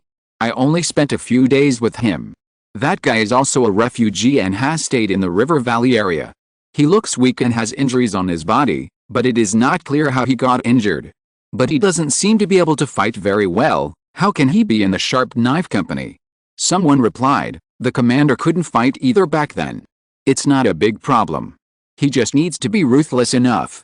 Someone laughed. The commander was a medic at that time and he didn't even want to fire a gun. How can it be the same? Why don't you tell me how many people the commander saved back then? At this time Su Xianshu was unhappy. Why are you talking about my brother? How can my brother be weak? We broke into Jingshan together at that time. Thanks to him, we got through safely. Zhou Yinglong was stunned for a moment and said, yes, that Ren Xiaosu is Lao Su's brother. You can ask him for the specific situation. Su Xianshu, you are a dishonest boy. Don't you tell us the situation if you know it. A big man laughed and said, hurry up and tell us what happened. At first, he was a refugee in the market town outside the 113th fortress. Someone in the fortress wanted to go to Jingshan, so they went to the market town to find a guide. As a result, everyone in the market town said that if they wanted to go to Jingshan, Ren Xiaosu had to lead the way, Su Xianshu recalled. The team first looked for him, but he pretended to be stupid and didn't want to go. Later, it seemed that there was some kind of deal, so he went. By the way, he was also Commander Zhang's student. At that time, Commander Zhang was the teacher of the school in the market town, and then he was appointed as a substitute teacher, just to let him take over the school. Everyone looked at each other in surprise. At that time, he took over the school, but now he planned to let Ren Xiaosu take over Fortress 178? Although everyone would not go against Zhang Jinglin's wishes, this kid named Ren Xiaosu wanted to take over Fortress 178, but it depended on whether he was qualified. If he couldn't convince everyone, even Zhang Jinglin would not force him to do it. This was the practice of Fortress 178. If you are given a group of beasts, you have to be able to take them. That's the truth. Everyone felt that Zhang Jinglin's arrangement was very sudden, because Ren Xiaosu was an outsider and no one knew him at all. Someone asked Su Xianshu, what kind of person is Ren Xiaosu? His character is absolutely impeccable, Su Xianshu said. Anyway, I trust him. Someone asked Su Xianshu again, is your brother also a superhuman? What are his abilities? This question immediately stumped Su Xianshu. Back in Jingshan, he could lift an adult male with one arm. He must be a superhuman, but I really don't know what his abilities are. The group of big men from the northwest in the conference room were all stunned. You are his brother, and you don't know what his abilities are? Is this justified? If you're listening to this novel on a channel other than Fanfic World, it means they downloaded and uploaded it without effort. We cordially invite you to visit our channel, Mundo Fanfic Novelis. There you'll find the original version of this story, and you can explore many other novels of various genres. We're waiting for you to immerse yourself in a world of incredible novels. Chapter 385, Watching Ren Xiaosu. Su Xianchu explained, he grew up in a different environment. He has been scheming against the refugees in the market town since he was a child, so it is normal for him to hide a little deeper. But you really should not underestimate him. Think about it, how many people can escape unscathed from so many times of the collapse of the barriers? Everyone looked at each other. It was too early to talk about this now. If it is real gold, it will not be afraid of fire. Anyway, the war is about to start, and the Sharp Knife Company must be at the forefront of the combat sequence. When the time comes, it will be clear whether this Ren Xiaosu is a real beast or a bear. The news that a boy named Ren Xiaosu will be stuffed into the Sharp Knife Company spread like wildfire in the 178 Fortress Army overnight, making everyone a little curious about what Ren Xiaosu looks like. Someone who can make Zhang Jinglin the next commander candidate is too important for these sturdy men in the 178 Fortress. When Su Xianchu was promoted by Ho Jian before, everyone thought Su Xianchu had a chance. Is it going to break the tradition of the Sharp Knife Company to produce a commander? But now it turns out that it is not the case. Su Xianchu does not seem to be the person chosen by Commander Zhang. Conventions are still conventions. It is said that Ren Xiaosu is an extraordinary person, but he looks weak and does not seem to be very good at fighting. Everyone is a little curious and does not know whether Ren Xiaosu can survive the war. The next morning, Ren Xiaosu walked out of the building where they lived and suddenly saw a group of burly men squatting on the roadside across the street. When he showed his figure, the group of burly men lowered their voices and shouted, come out, it's him. Why is he so thin? Can he be beaten? Will he not be killed on the battlefield? Ren Xiaosu immediately became alert.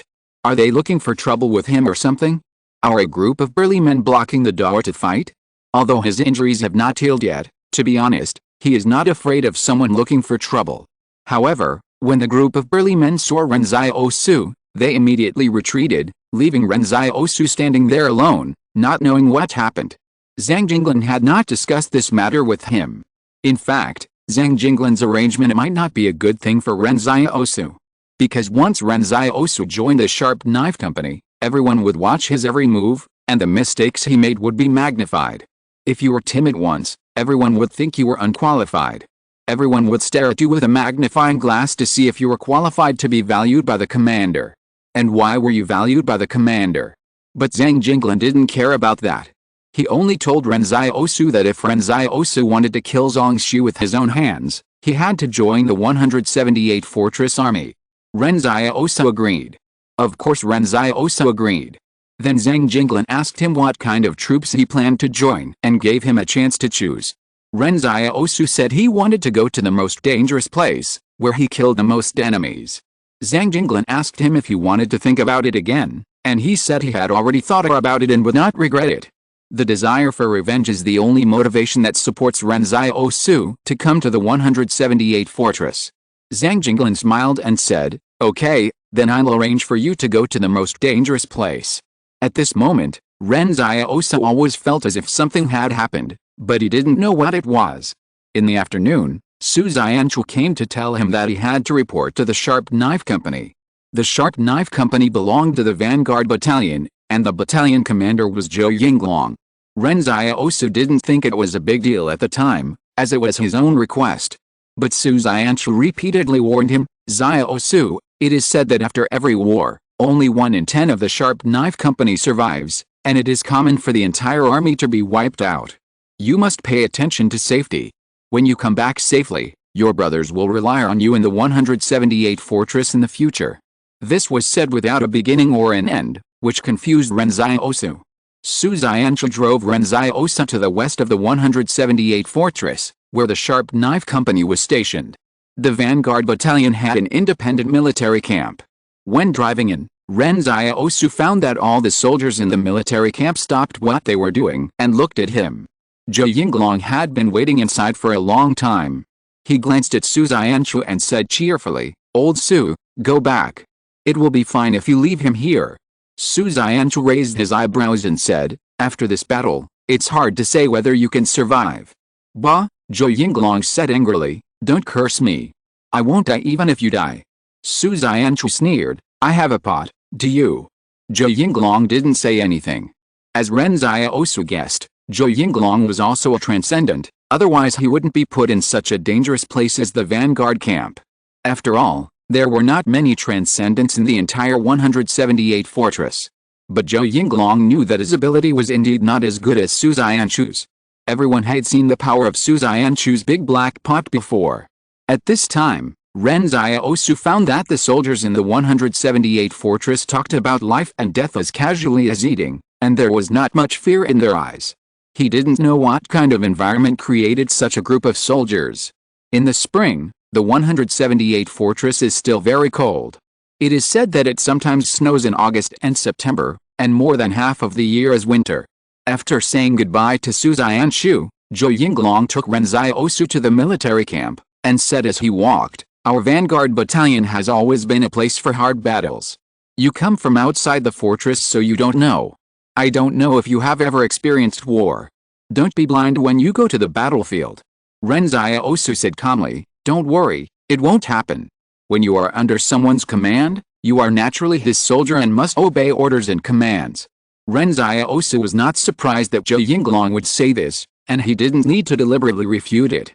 Zhou Yinglong glanced at him and continued, I heard about you from Lao Su. I know that you have killed people and are a superhuman. It's just that bullets don't have eyes on the battlefield. Even a superhuman is not so lucky. After all, there is a difference between war and killing. Zhou Yinglong's meaning is very simple. He knows that you are very powerful, but war is different. War is like an avalanche.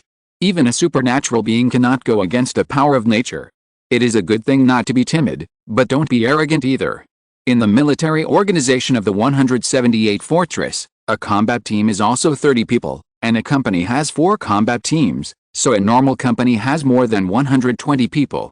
But the spearhead company is a reinforced company, which is also equipped with a cook, a quartermaster, a communicator, and a medical soldier. The company commander is a captain, and there is also a non-commissioned officer as the company commander's assistant. The spearhead company is so fully equipped, all to ensure that this spearhead company can have independent combat capabilities. Ren Xiaosu suddenly asked, Captain Zhou, is this spearhead company strong? Zhou Yinglong thought for a while, it may not be very strong, it's just a group of gangsters gathered together. They look like bears on weekdays, but they have never lost as the Blue Army in exercises. They can dig cables and grab positions. They can do whatever they want without shame. Thanks to Nan Yiman for becoming the new leader of this book. Chapter 386, The Sharp Knife is Invincible. When the 178th fortress decided to launch a war against the Zhuang family, the entire fortress suddenly became busy. Ordinary consortiums disperse most of their forces in various fortresses in order to complete control of each fortress.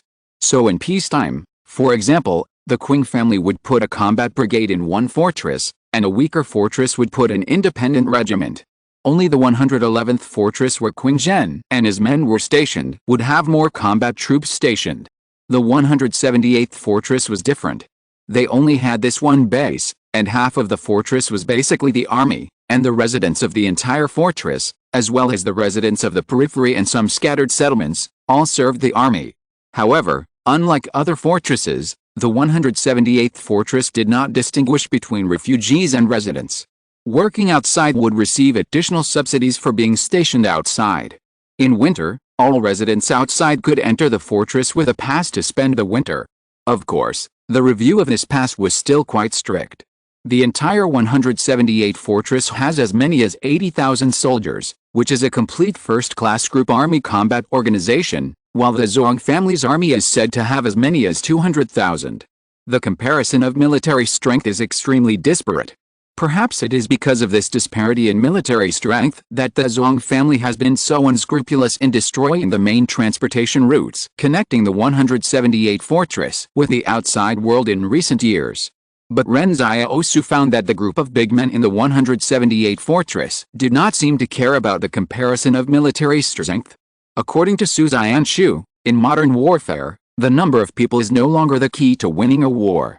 It depends on brains, technology, courage, and experience.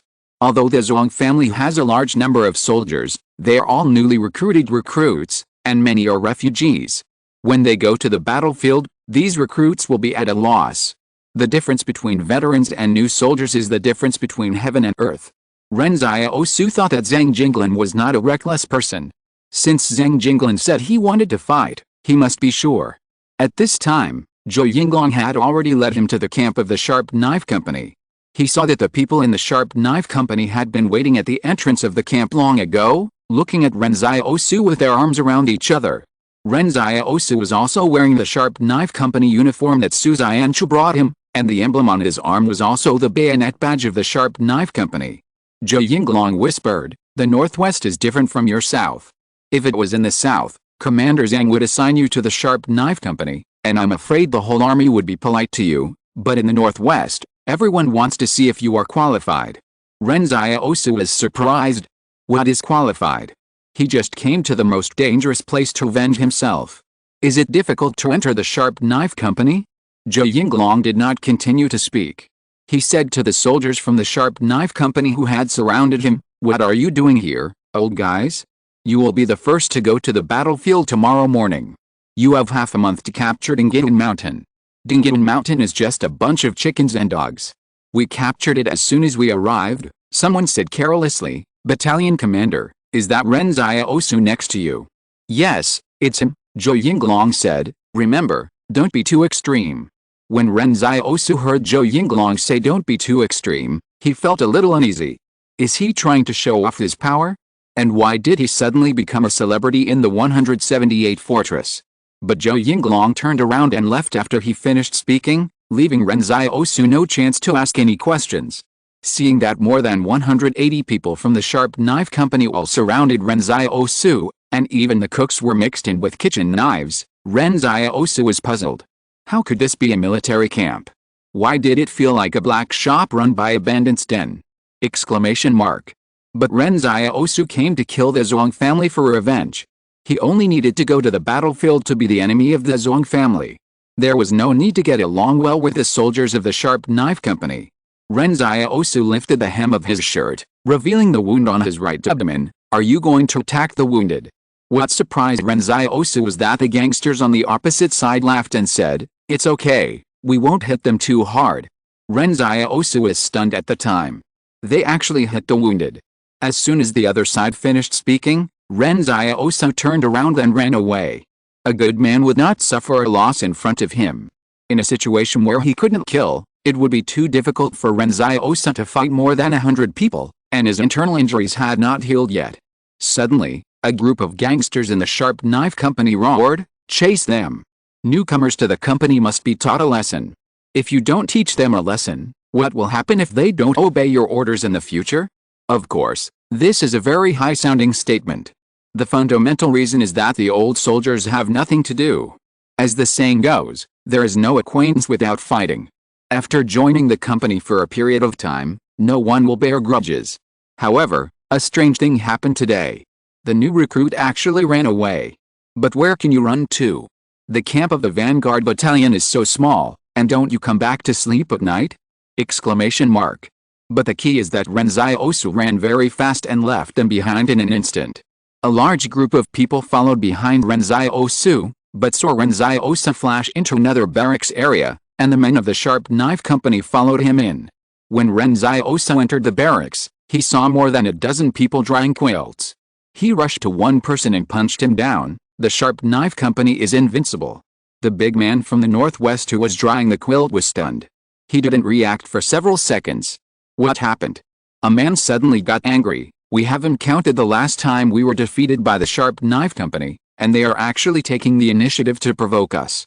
As he said that, he shouted to the barracks, "Brothers from the second company, come out to fight." When the hooligans from the Sharp Knife Company entered the camp, they saw the people from the second company running out of the barracks. The company commander of the Sharp Knife Company shouted, "Old Li, get out of the way, this has nothing to do with you." But the second company commander Old Li glanced at his brother who was beaten to the ground. "You let me. Brothers, fight." The company commander of the Sharp Knife Company also got angry. Hey, you are defeated. Old Lee got even angrier when he heard this, and threw a punch. Everything happened in a flash, leaving no time for everyone to think. If there was a little time to think, it wouldn't be like this. Zhou Yinglong frowned and watched from a distance. What the hell was going on? On the first day that Ren Xiaosu arrived, the Sharp Blade Company and the second company had a fight. More than 300 people got together and fought. Some people's collars were torn. Fighting in the 178 fortress barracks was common. Usually, the commander of the army would let them fight to their heart's content. The men in the fortress thought that if they didn't have blood in their veins, they wouldn't be soldiers. But how did this fight start? Exclamation mark. It's fucking evil, Zhou Yinglong said. Ren Xiaosu next to him also sighed. That's right. Zhou Yinglong turned around. When did you get to my side? Ren Xiaosu said reservedly, I just got here a while ago. Chapter 387, Flying to Lingyan Mountain. Zhou Yinglong looked at Ren Xiaosu and took a deep breath and asked, how did they start fighting? Ren Xiaosu blinked his eyes and said, I don't know. Maybe there is some conflict between them. Battalion commander, why don't you stop them? Didn't you say that the Sharp Knife Company was going to Lingyan Mountain? Zhou Yinglong was stunned for 2 seconds and ignored Ren Xiaosu. Instead, he ran to the scene of the fight and said, stop fighting. The Sharp Knife Company, go back to the barracks and assemble within 10 minutes. I don't think you need to rest for a day. You are full of energy. Let's go to Lingyan Mountain directly. It must be said that Zhou Yinglong's words are still very effective in this vanguard camp. Both sides seem to have experience. Although they fought, they stopped immediately when Zhou Yinglong appeared. The Sharp Knife Company turned around and ran to their own barracks. There is no joking in the army. If you say that you will assemble in 10 minutes, then it must be 10 minutes, not a second later. When leaving, the people in the Sharp Knife Company saw Ren Xiaosu standing next to Zhou Yinglong intact. When they recalled what happened just now, they almost vomited blood. The soldier from the second company who was knocked down first slowly stood up at this time. When he saw Ren Xiaosu, he shouted, he beat me just now and he still said that the Sharp Knife Company is invincible. Ren Xiaosu said seriously, you have the wrong guy. Zhou Yinglong raised his eyebrows and said to Ren Xiaosu, you go to the assembly too. Yes, Ren Xiaosu said and ran towards the barracks of the Sharp Knife Company. When he entered the camp of the Sharp Knife Company, the Sharp Knife Company had already formed a square formation with backpacks on their backs. Ren Xiaosu said, new recruit Ren Xiaosu reports here. More than 180 men in the Sharp Knife Company looked at Ren Xiaosu in silence, and the company commander was so angry that he laughed. Okay, Ren Xiaosu, you are the only one in the entire 178 fortress who can stand with our Sharp Knife Company. You are capable. Ren Xiaosu said politely, I am also a member of our Sharp Knife Company. The company commander said unhappily, get out of the team, stand in the first squad, and I will deal with you after the battle. The company commander looked at the Sharp Knife Company's square formation and prepared to give a lecture, but the men in front of him had bruised faces and swollen noses, and their clothes were torn. One soldier's nosebleed hadn't stopped yet, but he couldn't move around or wipe the blood while standing in the queue. The company commander was heartbroken when he saw this scene. What kind of sin had he committed? At this time, Zhou Yinglong came over humming a little tune, and the company commander said to him, report to the battalion commander, the Spearhead Company has completed the assembly.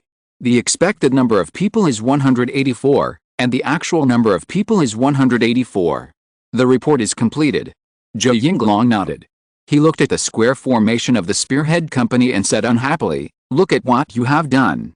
You have 60 more people than the second company. You are all losers. You were very capable during the exercise, and you even brought it to my headquarters. Why aren't you showing off now?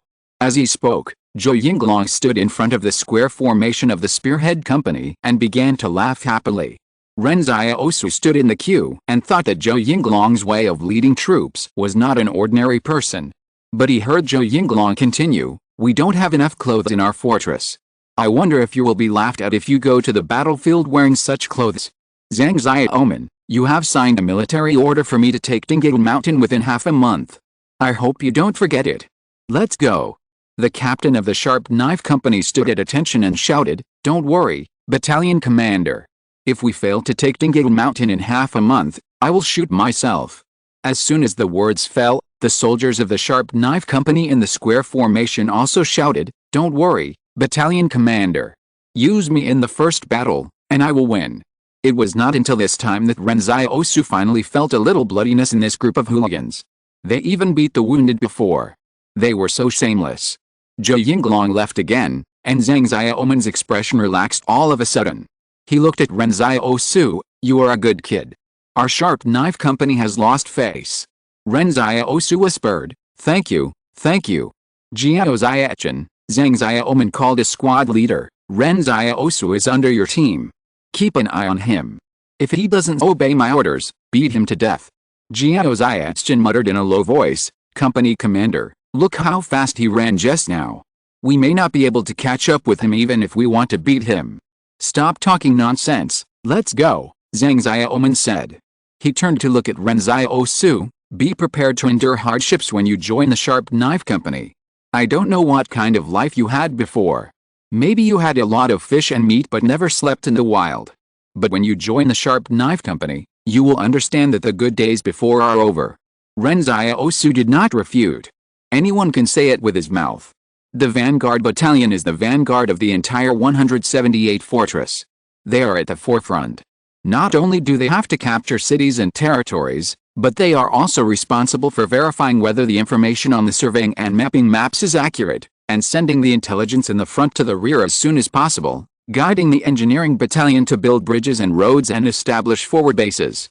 Only when the bridges and forward bases are built can the armored and artillery troops arrive at the Zhuang family as planned. The Sharp Knife Company is the vanguard of the Vanguard Battalion. They are the first to face all the difficulties. There is a reason why all the candidates for commanders went to the Sharp Knife Company for training. How can they be good commanders if they have not been to the most difficult company? This style of leading by example has continued to this day, so that all the soldiers of the Sharp Knife Company look at Ren Xiaosu with a more demanding look. Who knows, this man will be the commander of the 178 fortress in the future. Can he do it? Zhou Yinglong assigned 10 troop transport trucks to the Sharp Knife Company, which are not only used for carrying people, but also for transporting heavy machine guns, mortars and other weapons. Without these things, it would be like talking in a dream to want to defeat Dingle Mountain. When they were in the car, the company commander Zhang Xiaoman was still analyzing with a map. The people stationed in Dingle Mountain are a group of bandits, but now there is no guarantee that there will not be regular troops of the Zhuang family mixed in, so we must be careful when fighting. Ren Xiaosu was also sitting in this car. He agreed with Zhang Xiaoman's statement that the bandits in Dingle Mountain and Guanshan must not be treated as ordinary bandits. But Zhang Xiaoman continued, "We are short on time. There may be springs on Dingle Mountain. Cutting off the water source is not feasible. Do you have any good ideas?" Zhang Xiaoman looked around and no one spoke. Ren Xiaosu sat in the corner with his eyes closed and didn't say a word. Zhang Xiaoman's eyes fell on Ren Xiaosu. "I see you seem to have a lot of tricks. Tell me how we should fight." "Fight directly?" Ren Xiaosu asked. He had never been to Dingle Mountain and didn't know what kind of terrain there was. How could he think of a way? Zhang Xiaoman said disdainfully, "Those bandits may even have heavy machine guns, mortars, and RPGs. How many people will die if we fight directly? Do you think you have the same immortal shadow and blame as Commander Su Xianshu, and can you charge the position?" Ren Xiaosu's mouth twitched. "I'm just a soldier. I just need to follow your command." Zhang Xiaoman nodded. The attitude is still quite correct. Chapter 388 Military Order. In the car, Ren Xiaosu heard a group of gangsters from the Sharp Knife Company discussing how to break through the defense line of Dingle Mountain. It was not only a matter of breaking through Dingle Mountain, but also considering the reinforcements from Guanshan. You know, the reason why Dingle Mountain was difficult to attack was because the Zhuang clan bandits on the Guanshan line helped each other. On weekdays, they looked like two unrelated gangs of bandits, but when it came to the battle, the two gangs clearly belonged to the same force. Therefore, to attack Dingle Mountain, they had to face the threat of Guanshan's troops at the same time. When the convoy was about to leave the 178 fortress, someone suddenly stopped the convoy in front. It was Wang Shengzi and Wang Shengyan who were waiting at the east gate. Zhang Xiaoman jumped out of the car and asked curiously, "Is there anything wrong with you?" Wang Shengyan said, Ren Xiaosu is in your company, right? We have communicated with Commander Zhang and know that he will go to the front today. We plan to say goodbye to him and will not delay your trip. Zhang Xiaoman looked at Wang Shengai's appearance. It was obvious that she was from the Central Plains. He said unhappily, the troops are on the march, how can they stop for something like saying goodbye? Get out of the way quickly. He is a soldier in my spearhead company now and cannot see you. Zhang Xiaoman was a little unhappy himself. What a big deal it was that the troops were stopped by such a mess during their advance. Wang Shengai smiled and said, I'm sorry, then we won't say goodbye.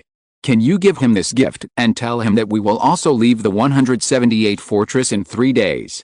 After returning to the Central Plains, we will help him find the friend named Li Shenton. Okay, Zhang Xiaoman waved his hand impatiently, I'll give it to him. As he said that, he jumped back onto the truck bed and led the team through the gate of the 178 fortress quickly. The bronze bell at the end of the long road behind him still stood in the center of the fortress. A group of soldiers looked at Wang Shengai who was getting farther and farther away and muttered, I'm jealous. At this time, Wang Shengai was still waving to the convoy, while Wang Shengzi smiled but said nothing. Zhang Xiaoman handed the gift box to Ren Xiaosu. There shouldn't be love in war, there's only life and death, understand? Ren Xiaosu didn't answer. He took the box and opened it to find a box of pea cakes inside. He pinched a piece and stuffed it into his mouth, and stuffed the rest back to Zhang Xiaoman. Share it with everyone. Zhang Xiaoman was stunned for a moment. The snacks that a girl gave you give them to us? What are you thinking, kid? Ren Xiaosu was silent for a moment and said, it's not delicious. Zhang Xiaoman. A group of soldiers next to him snatched the snacks from Zhang Xiaoman's hand. If he doesn't eat it, we will eat it. It's good enough to have a girl give you something to eat, but you still complain that it's not delicious. Ren Xiaosu sat in the corner. He knew very well that his relationship with Wang Shengai was not what these soldiers thought. The two sides had only known each other for more than 10 days, less than a month. Perhaps Wang Shengzi felt that he would be useful in the future, so he expressed enough goodwill at the moment. But no matter what, he would not trust this group of friends whom he had only known for 10 days. As for what would happen after Wang Shengzi found Li Shenton, he did not care. Judging from the strength of Li Shenton and Si Liren, even if Wang Shengzi had ulterior motives, Li Shenton would definitely be able to escape unscathed. When he was eating pea cakes, he thought of Yang Xianjin, and he didn't know where the girl in the peaked cap was now. I'm afraid that everyone else thought he was dead. Even Ren Xiaosu didn't think he had any reason to survive at that time. Before the revenge was over, Ren Xiaosu had no intention of getting involved with other people. They were just passers-by in his life. Suddenly, Ren Xiaosu said, Captain, let's attack Guanshan directly. Are you crazy? Zhang Xiaoman said with a pea cake in his mouth, the military order I made is to attack Dingyun Mountain, and Guanshan is much more difficult to attack than Dingyun Mountain. Ren Xiaosu said calmly, didn't you say that when attacking Dingyun Mountain, we must prevent people from Guanshan from coming to support us? Then if we attack Guanshan, people from Dingyun Mountain will also come to support us. Zhang Xiaoman pondered this sentence, and he suddenly realized that Ren Xiaosu meant to pretend to attack Guanshan, then ambush and catch Dingyun Mountain off guard. This proposal was very much in line with the appetite of all the soldiers in the Sharp Knife Company. After all, even in modern warfare, positional defense warfare is still a war meat grinder. On weekdays, officers in Fort 178 have to learn military knowledge. Don't look at the group of big men who don't like to learn, but looking at the preserved pre-disaster war cases, they all seem to be enjoying it. One of the cases of the battle for the airport position perfectly illustrates what modern positional warfare is. The attackers had 10 times the number of troops as the defenders, and had 122mm howitzers and armed helicopters. However, even in this case, it took 3 months to capture the airport, and both sides suffered countless casualties during the period. This case proves that as long as you don't have fully armored mechanical troops and strong airstrikes, positional warfare must be taken seriously. The equipment you have, the other party also has mines, booby traps, and traps. If you want to cover it directly with firepower, on the one hand you have to spend a huge price, and on the other hand you have to use human lives to test the other party's firepower deployment points.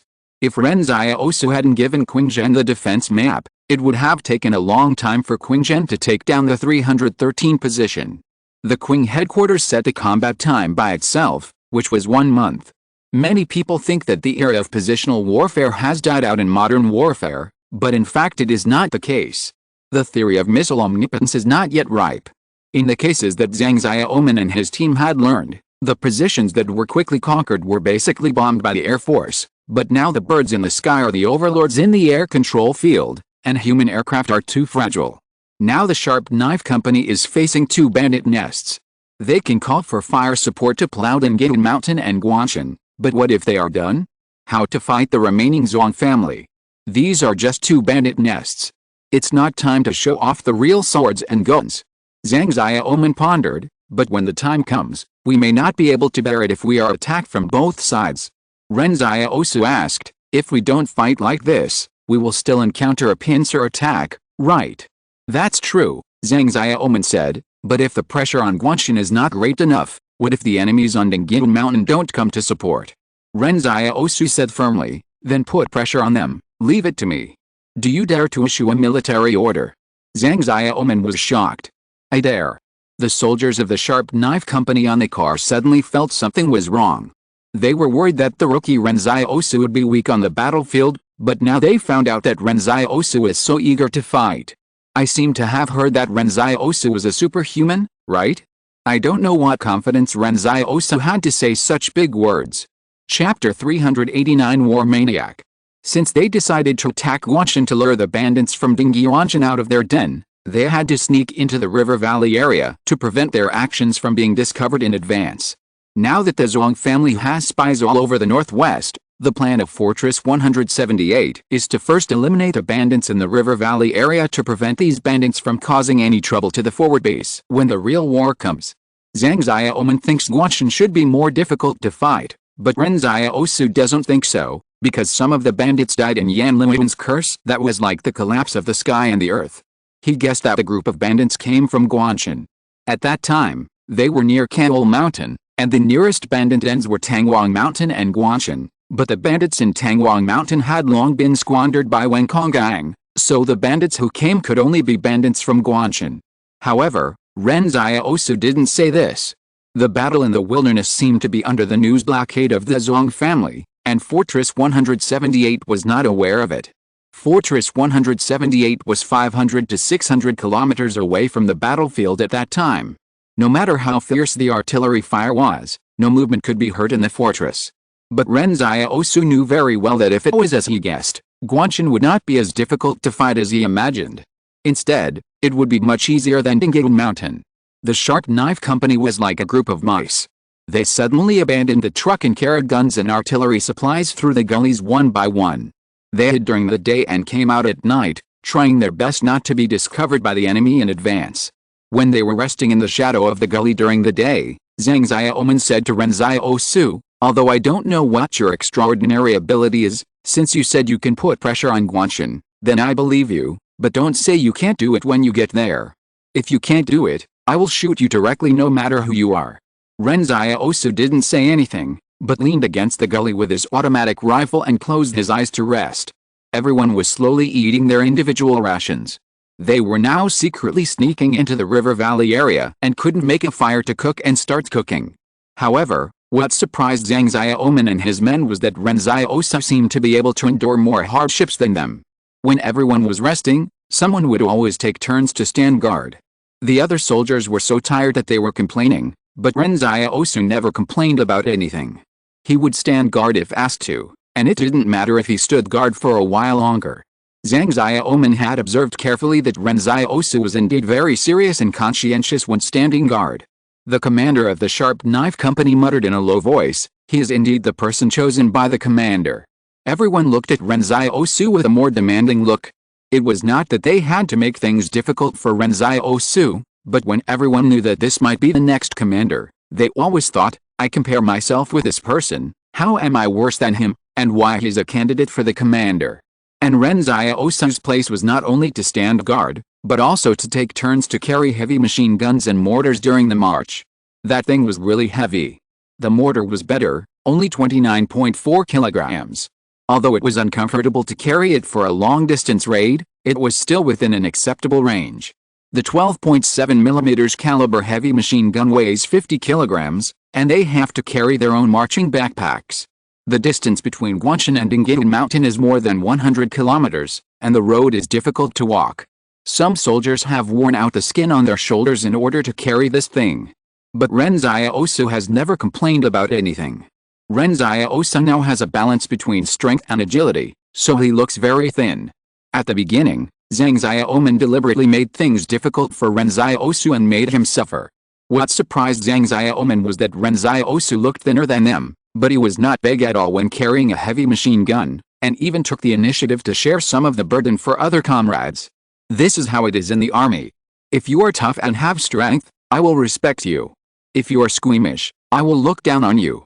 Just in the past few days of marching in the wilderness, everyone's impression of Ren Xiaosu has changed. This kid is really tough and powerful. Indistinctly, the comrades of the Sharp Knife Company were thinking in their hearts, not bad. But this does not mean that everyone fully recognizes him. Whether he is qualified to be the next commander requires more than physical strength and perseverance. At this time, Zhang Xiaoman calculated, Guanshan is about 30 kilometers away from Dingyun Mountain. If Guanshan asks Dingyun Mountain for help, then Dingyun Mountain can be reached in about half an hour. We have to dig trenches on the road in advance to ambush them, otherwise we may not be able to defeat those bandits. Ren Xiaosu said, this ravine is a natural trench. That's right, Zhang Xiaoman suddenly asked, do you really have the confidence to put pressure on Guanshan and let them call for help? Ren Xiaosu said calmly, I have signed a military order. The communicator in the Sharp Knife Company has always kept in touch with the Vanguard Battalion in the rear. The Vanguard Battalion set out the day after they set out, and should be 60 kilometers behind them at this time. However, the Vanguard Battalion's target is not Guanshan and Dingyun Mountain. They have to build a defense line in the north to prevent the Zhuang family from counterattacking southward after taking Guanshan and Dingyun Mountain. Among the army of the 178th Fortress, except for a combat brigade left to improve the garrison, the rest are ready to go to the battlefield. Ren Xiaosu asked curiously, Captain, does the Zhuang family really have 200,000 troops? Zhang Xiaoman sneered, how big is the territory of the Zhuang family to dare to claim that they have 200,000 people? Oh, no, if you count the refugee corps and private troops they just expanded, it seems that there are indeed 200,000 people. But the men of my 178th fortress can fight to the last soldier, and the soldiers of his Zhuang family may die hundreds of people, and a so-called combat brigade will collapse. At this time, Ren Xiaosu suddenly realized that the Zhuang family had taken the same path as the Li family, capturing refugees who knew nothing to serve as soldiers, and also had private troops, which were more likely to cause trouble than help. If the Qing family did the same, Ren Xiaosu estimated that they could gather more than 400,000 troops. But what's the use of such an army? Ren Xiaosu asked, how many regular soldiers are there in the Zhuang family? About 90,000, Zhang Xiaoman said, but this is the information from last year. Ren Xiaosu nodded. He suddenly felt that this battle was not so difficult to fight, although the regular army of Fortress 178 on the battlefield only had 75,000 people. However, why does Fortress 178 feel that it is not that strong? Is this an illusion? Ren Xiaosu felt that this was strange. If Fortress 178 only had this much combat power, it could certainly stand in the northwest, but it would definitely not be enough to make a real consortium. In addition, Luo Lan wanted to kill Zhang Jinglin before, but Qing Zhen disagreed. Did Qing Zhen want Zhang Jinglin to return to the northwest to contain the Zhuang family, or did he want Zhang Jinglin to continue to guard the inland humans to prevent humans from encountering foreign wars again? It may be both. Ren Xiaosu always felt that in his impression, Qing Zhen was not a madman who only knew war. Chapter 390 Don't alert the snake. The pace of the Sharp Knife Company was not slow. After 3 days of hiding during the day and moving at night, even this group of hooligans was a little tired. If they were to march normally, they would not be so tired. The main reason was that everyone had to carry supplies, ammunition, and munitions. The Sharp Knife Company had a total of 4 heavy machine guns, equipped with more than 20 boxes of bullets. At first, Ren Xiaosu was very low-key and walked with other soldiers carrying heavy machine guns. 2 people carried 1 machine gun, and they took turns to carry it every 3 hours. As a result, as they walked, Ren Xiaosu felt that it was inconvenient for 2 people to carry it, and they had to coordinate their pace and marching speed, so he simply let another comrade let go and carried it alone. At first, Zhang Xiaoman thought that Ren Xiaosu was too arrogant. Can you carry that 50 kilograms of stuff plus a marching backpack by yourself? It's okay to carry it for a while, but try carrying it for 3 hours. But slowly everyone found that something was wrong. This damn Ren Xiaosu is carrying a 50-kilogram heavy machine gun by himself as if nothing had happened, and he didn't even breathe. An hour passed. Zhang Xiaoman and others thought that Ren Xiaosu must be tired, but Ren Xiaosu changed his hand and continued to carry the gun.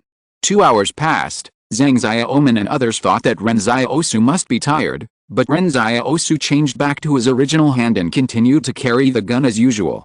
After 3 hours, Ren Xiaosu handed the heavy machine gun to the next shift of comrades. It's your turn. Everyone in the sharp knife company was secretly shocked. Is this Ren Xiaosu an animal? Fortunately, they didn't fight with Ren Xiaosu in the barracks. Seeing Ren Xiaosu's strength, he might be able to kill someone with one punch. Exclamation mark. Zhang Xiaoman was a little envious. Is this a superhuman? At this moment, Ren Xiaosu suddenly heard Gong Dian say in his mind, mission, help comrades reduce their burden.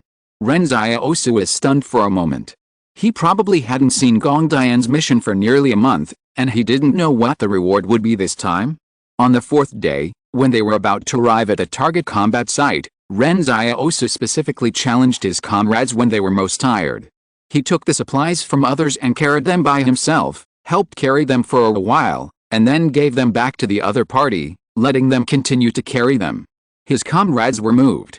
Ren Xiaosu was a good man and was so helpful. When Ren Xiaosu took boxes of supplies from them, everyone said thank you. Ren Xiaosu muttered in his heart that although the sharp knife company was a little rogue, they were very sincere in thanking him, and all of them had thank you coins. In the previous battle, Ren Xiaosu's explosive poker was thrown out as if it was free, so that he had saved more than 900 thank you coins and was left with more than 100. Now that he was starting over, Ren Xiaosu was also working very hard. Although Zhang Xiaoman was the company commander, he always led by example. He would carry whatever others carried and would never be lazy. When it was Zhang Xiaoman's turn to carry supplies, Ren Xiaosu was ready to take a box of bullets from him, but Zhang Xiaoman disagreed. After all, everyone wanted to beat up Ren Xiaosu before, but he not only didn't bear a grudge, but also took the initiative to help his comrades, which made everyone feel embarrassed. Zhang Xiaoman saw Ren Xiaosu preparing to take the ammunition box from his shoulder, and immediately said, no, I can carry it. However, Ren Xiaosu didn't buy it. He said with a dark face, let go. Zhang Xiaoman subconsciously let go, and Ren Xiaosu directly took the ammunition box from him. He couldn't carry it. Wouldn't it delay his mission? Before, Ren Xiaosu thought that this task was enough to help carry it once or twice. After accepting the help once, the palace said that the task was completed by 1%, which means that he had to complete it 100 times. High difficulty tasks always have higher rewards. Ren Xiaosu was actually looking forward to the reward this time. Ren Xiaosu, who was just carrying the ammunition box, suddenly felt that something was missing. He turned around and looked at Zhang Xiaoman. Don't you want to say thank you? Zhang Xiaoman was stunned for a long time before he uttered 2 words, thank you. Thanks from Zhang Xiaoman, +1. Zhang Xiaoman said behind him, don't be stubborn, it's most important to preserve your combat effectiveness. Seeing that Ren Xiaosu's shoulders were never empty at the end of the day, they were all tired, but Ren Xiaosu didn't look tired at all. At this moment, Ren Xiaosu suddenly stopped and said, someone. In just a moment, all the soldiers of the sharp knife company lay down in the gully. Ren Xiaosu looked back and was shocked. These comrades were really careful. After more than 10 seconds, the sound of a motorcycle engine was heard from afar. The motorcycle seemed to come from the east, and there was only Dingin Mountain in the east.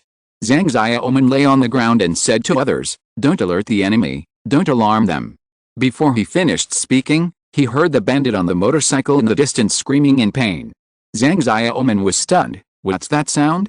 I'm talking, who is shouting there? Did we say to hide and not alert the enemy? Company commander, there are people shouting outside, and they are not ours. Outside. Zhang Xiaoman was surprised. Wait, where's Ren Xiaosu?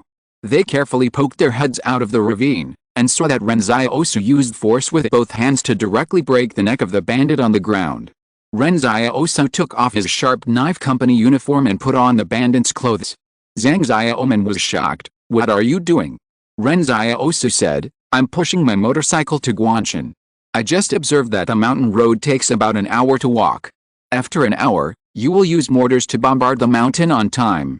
Don't worry about whether it is accurate or not. Just create momentum and chaos. Then you will prepare to intercept the bandits in Dingyin Mountain. Don't worry about me."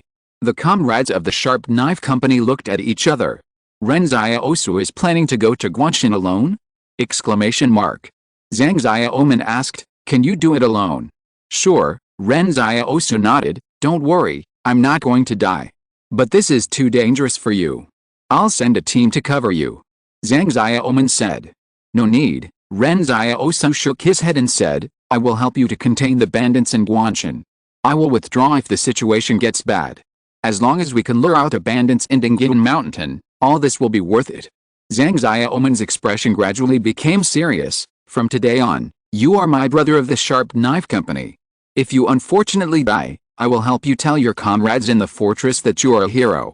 There will always be deaths in war. If you want to win a battle, someone has to sacrifice. Now the mission of the Sharp Knife Company is to capture Dingyin Mountain. If they cannot complete the task on time, the pace of the entire group army will be slowed down. At this time, we have to fight a hard battle." But the squad leader Jiao Xiachen suddenly asked curiously, "But why do you want to push the motorcycle up the mountain? Isn't it better to ride it?"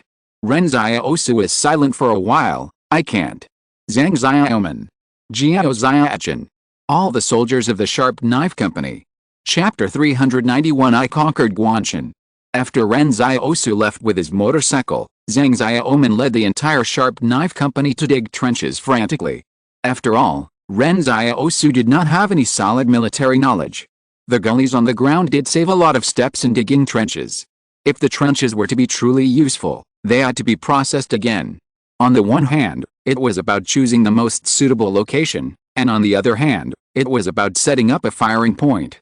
It took Ren Xiaosu an hour to go up the mountain, and it would take about an hour for Dingyin Mountain to provide support, so there was not much time left for Zhang Xiaoman and the others. Jiao Xiachen took the lead in building trenches while muttering, "I thought the commander sent a weak boy, but it turned out to be a peerless warrior." "Do you feel that he seems to have a grudge against these bandits?" someone asked doubtfully. "I always feel that he wants to fight with these bandits and the Zhuang family and kill them all." "I feel it," Zhang Xiaoman sighed. "This kid has a ruthless spirit in his bones. He kills people silently without even blinking. He killed the bandit before we could react. When he was pushing the motorcycle up the mountain just now, I felt a murderous aura from behind him." "You've listened to too many storytellings, and you can still feel murderous aura. Get out." At this time, Zhang Xiaoman was sitting in the trench pit. He calculated the time. "Is the mortar ready?"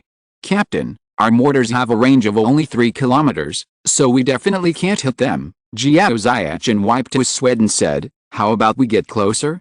That way we can cover him. Now the shells are probably still some distance away from the bandit nest in Guanshan." "No," Zhang Xiaoman shook his head. "Our most important thing now is to annihilate the bandits coming from Dingyin Mountain. It's not that I don't want to cover him, but the mission must be completed. We can only talk about other things after completing the mission." "What if he?" "There is no such thing as a chance," Zhang Xiaoman denied. "It is an honor for a soldier to die on the battlefield. Since he has decided to go, he must have the ability to save his life. Don't underestimate a superhuman. Have you forgotten how powerful Lao Su is? Maybe he is more powerful than Lao Su. Superhumans are now a variable on the battlefield, like a sharp knife. As long as they are stabbed in the right place, they can kill the enemy immediately." The time has come, and Zhang Xiaoman ordered Jiao Xiachen to fire the mortar immediately to create momentum. After the sound of the cannon, fierce gunfire suddenly came from the hillside. Someone said, "It looks like a fight has broken out in the bandit den at Guanshan. Are we really not going to help him? Why do I seem to hear the whistle of a train? Is it my illusion? He can't handle it alone. Even the most powerful transcendents are afraid of random gunfire. How about we go to Guanshan first?" Zhang Xiaoman said coldly, "Everyone, be alert. Your current enemy is the bandits in Dingyin Mountain, not the bandits on Guanshan.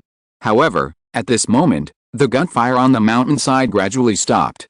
Zhang Xiaoman frowned. Why did the gunfire stop so quickly?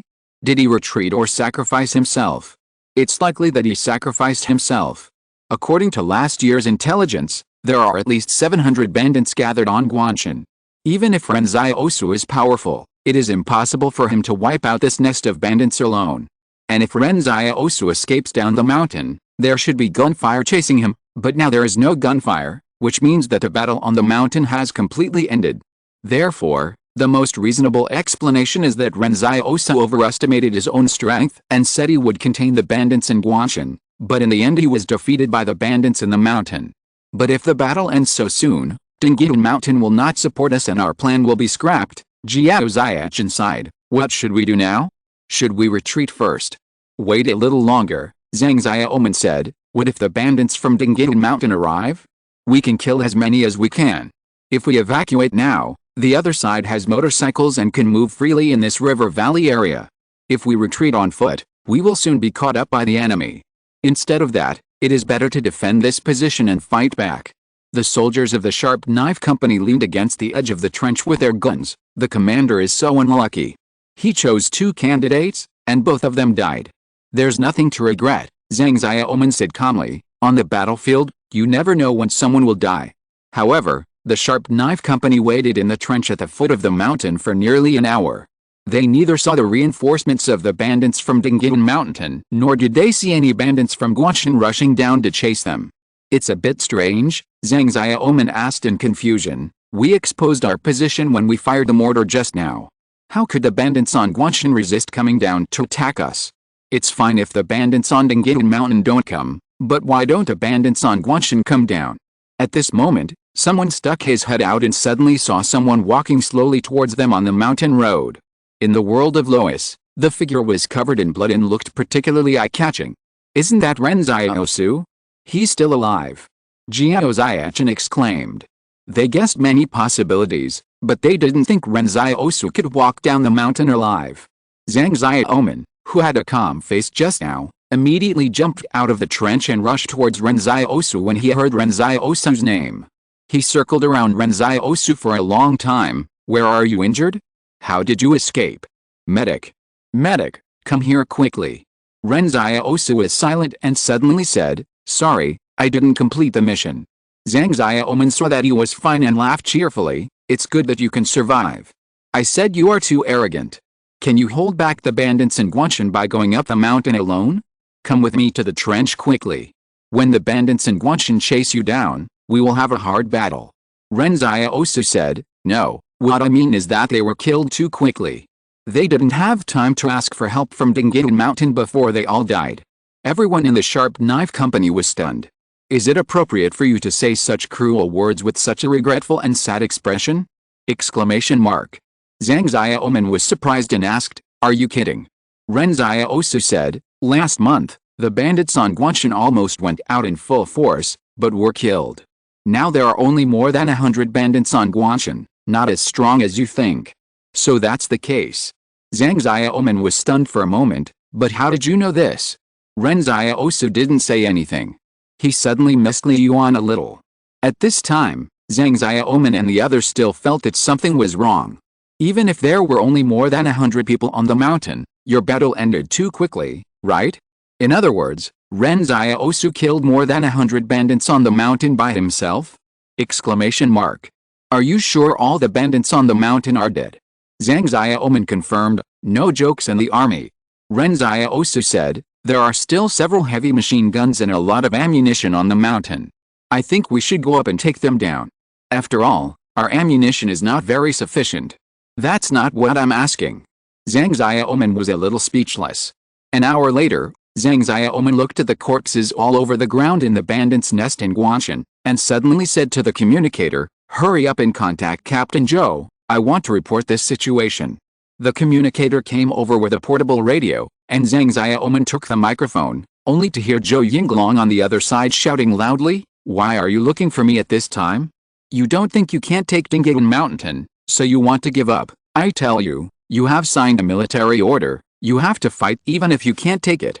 Zhang Xiaoman said speechlessly, Battalion Commander, we have taken Guanshan, and we will go to Lingayen Mountain tomorrow. The update has been restored at 6 o'clock every evening. If you're listening to this novel on a channel other than Fanfic World, it means they downloaded and uploaded it without effort. We cordially invite you to visit our channel, Mundo Fanfic Novelis. There you'll find the original version of this story, and you can explore many other novels of various genres. We're waiting for you to immerse yourself in a world of incredible novels. Chapter 392 The Bronze Bell. Zhou Yinglong confirmed it again and again on the phone before he believed that Guanxin had really been taken down. The original plan of the Vanguard Battalion was to let the Sharp Knife Company first fight the Lingayen Mountain bandits who were easier to fight, and then the Sharp Knife Company would go back and fight the more difficult Guanxin together with the second company. As a result, the Spearhead Company had just set out for a short time when Guanxin was lost. Zhang Xiaoman asked on the phone, "Battalion Commander, this can also be considered our credit, right?" "Let's do the math," Zhou Yinglong responded. "How many casualties did your Spearhead Company suffer? If the casualties are heavy, you can take a short break and wait for support." "No casualties." Zhang Xiaoman felt a little pain in his teeth when he spoke, and he no longer concealed it. There were only more than 100 bandits on Guanxin, and Ren Xiaosu went up alone to fight them down. Not to mention you, I was shocked too. Our previous plan was to let him contain the bandits on Guanxin, but this distraction eliminated all the bandits on Guanxin. Then Zhang Xiaoman could hear Zhou Yinglong's gasp on the phone of the communication radio, so fierce. At this time, Ren Xiaosu wiped the blood off his body by a stream behind Guanxin and put on the combat uniform of the Spearhead Company again. Jiao Xiachen and others who were collecting ammunition and supplies not far away looked at Ren Xiaosu's appearance. "Did you see that? He killed more than 100 people as if nothing had happened. This is too calm. I don't know what he did before coming to Fort 178. I heard that he was also a refugee before, and a student of Commander Zhang, and a famous ruthless person in the market town." Lao Su said so. Ren Xiaosu put on a clean Sharp Knife Company uniform and stood by the stream. This was just the beginning of revenge. He would have to fight more battles in the future. At this time, Zhang Xiaoman had already reported to Zhou Yinglong. He asked Jiao Xiachen, "Count the harvest." 2 12.7mm caliber heavy machine guns with protective shields and wheels, 31 boxes of ammunition, and 2 mortars, Jiao Xiachen reported. "There are many other automatic rifles, but they are of no use to us. The more guns, the better. There must be people to use them, so automatic rifles are not much different from scrap metal to them. Take the mortar and mortar shells, take the heavy machine gun with the shield and wheels removed, and take the heavy machine gun bullets," Zhang Xiaoman said. "The machine gun shield is more useful on the plains. It's inconvenient for us to move with it." "No, don't you have grenades?" Jiao Xiachen shook his head. "No, I didn't find a single grenade. These Guanxin bandits are too poor. They can't even afford grenades." Zhang Xiaoman asked in confusion. "It's not that the Guanxin bandits are poor, but Ren Xiaosu put all 7 boxes of grenades into a space before going down the mountain. Before the explosive poker had bombs with numbers above 6, Ren Xiaosu thought that they could all be replaced with grenades. As for how powerful bombs with numbers above 6 were, he himself couldn't estimate. Zhang Xiaoman looked at the pile of weapons with shining eyes. Even if the Sharp Knife Company went into battle, it was just a general configuration without heavy firepower. So what you can grab on the battlefield depends on your own ability. At this time, Jiao Xiachen was carrying a machine gun. "This thing belongs to me." As soon as the voice fell, Jiao Xiachen's hand loosened, and the machine gun was already in Ren Xiaosu's hand. Jiao Xiachen was stunned for a long time, and only heard Ren Xiaosu say, "Squad leader, I will help you hold it." Jiao Xiachen was moved. What kind of fairy comrade in arms is this who can fight and unite and love? "Thank you, Ren Xiaosu," Jiao Xiachen said. "Thanks from Jiao Xiachen, +1. Ren Xiaosu suddenly found that it was easy to earn gratitude coins at Fort 178. Seeing that his mission was almost completed, Ren Xiaosu was thinking, can he continue to earn gratitude coins after completing the mission? Company Commander, Ren Xiaosu looked at Zhang Xiaoman. "What shall we do next?" "Besieged Lingayen Mountain," Zhang Xiaoman replied. "The Vanguard Battalion and the Engineering Battalion are about to reach our north. They are going to establish a forward base there. We can't let the bandits in the rear go there to cause trouble at this time. Is the forward base important? Ren Xiaosu asked. He was not questioning, but asking humbly, what is the role of the forward base? In Ren Xiaosu's impression, the forward base is a place where you can eat for free. Zhang Xiaoman patiently explained, the use of the forward base can greatly reduce the time spent by the army on the road from the rear to the front line, and the supply line can be extended to a place close enough to the enemy's stronghold.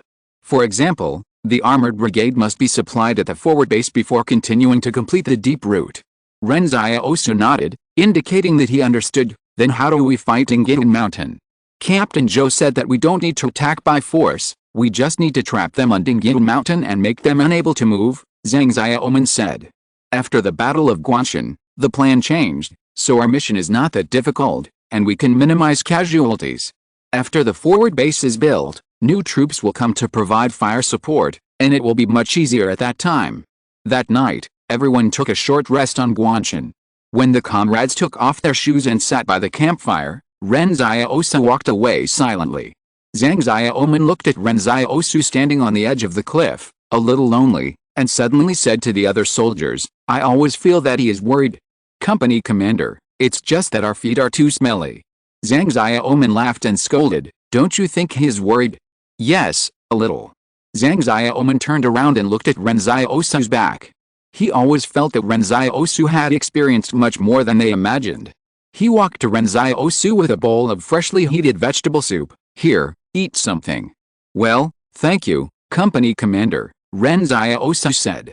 As a result, Zhang Xiaoman did not leave after handing over the soup, but suddenly asked, I heard that you have just arrived at Fortress 178. Why did you choose to come to such a hard place like Fortress 178?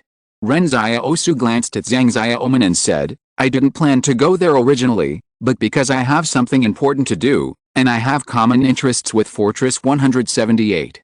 I see, Zhang Xiaoman nodded and said. Captain, why do you want to serve in Fortress 178? Ren Xiaosu asked.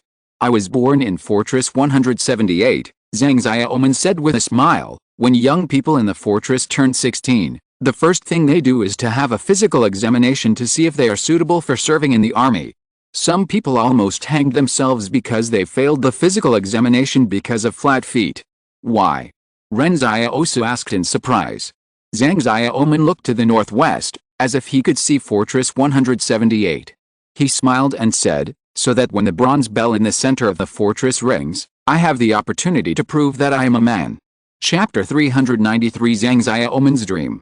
178th Fortress. All have an incomparable sense of belonging to the vicissitudes of the fortress, but Ren Xiaosu is very curious. The Inland Consortium has never told the residents about your achievements.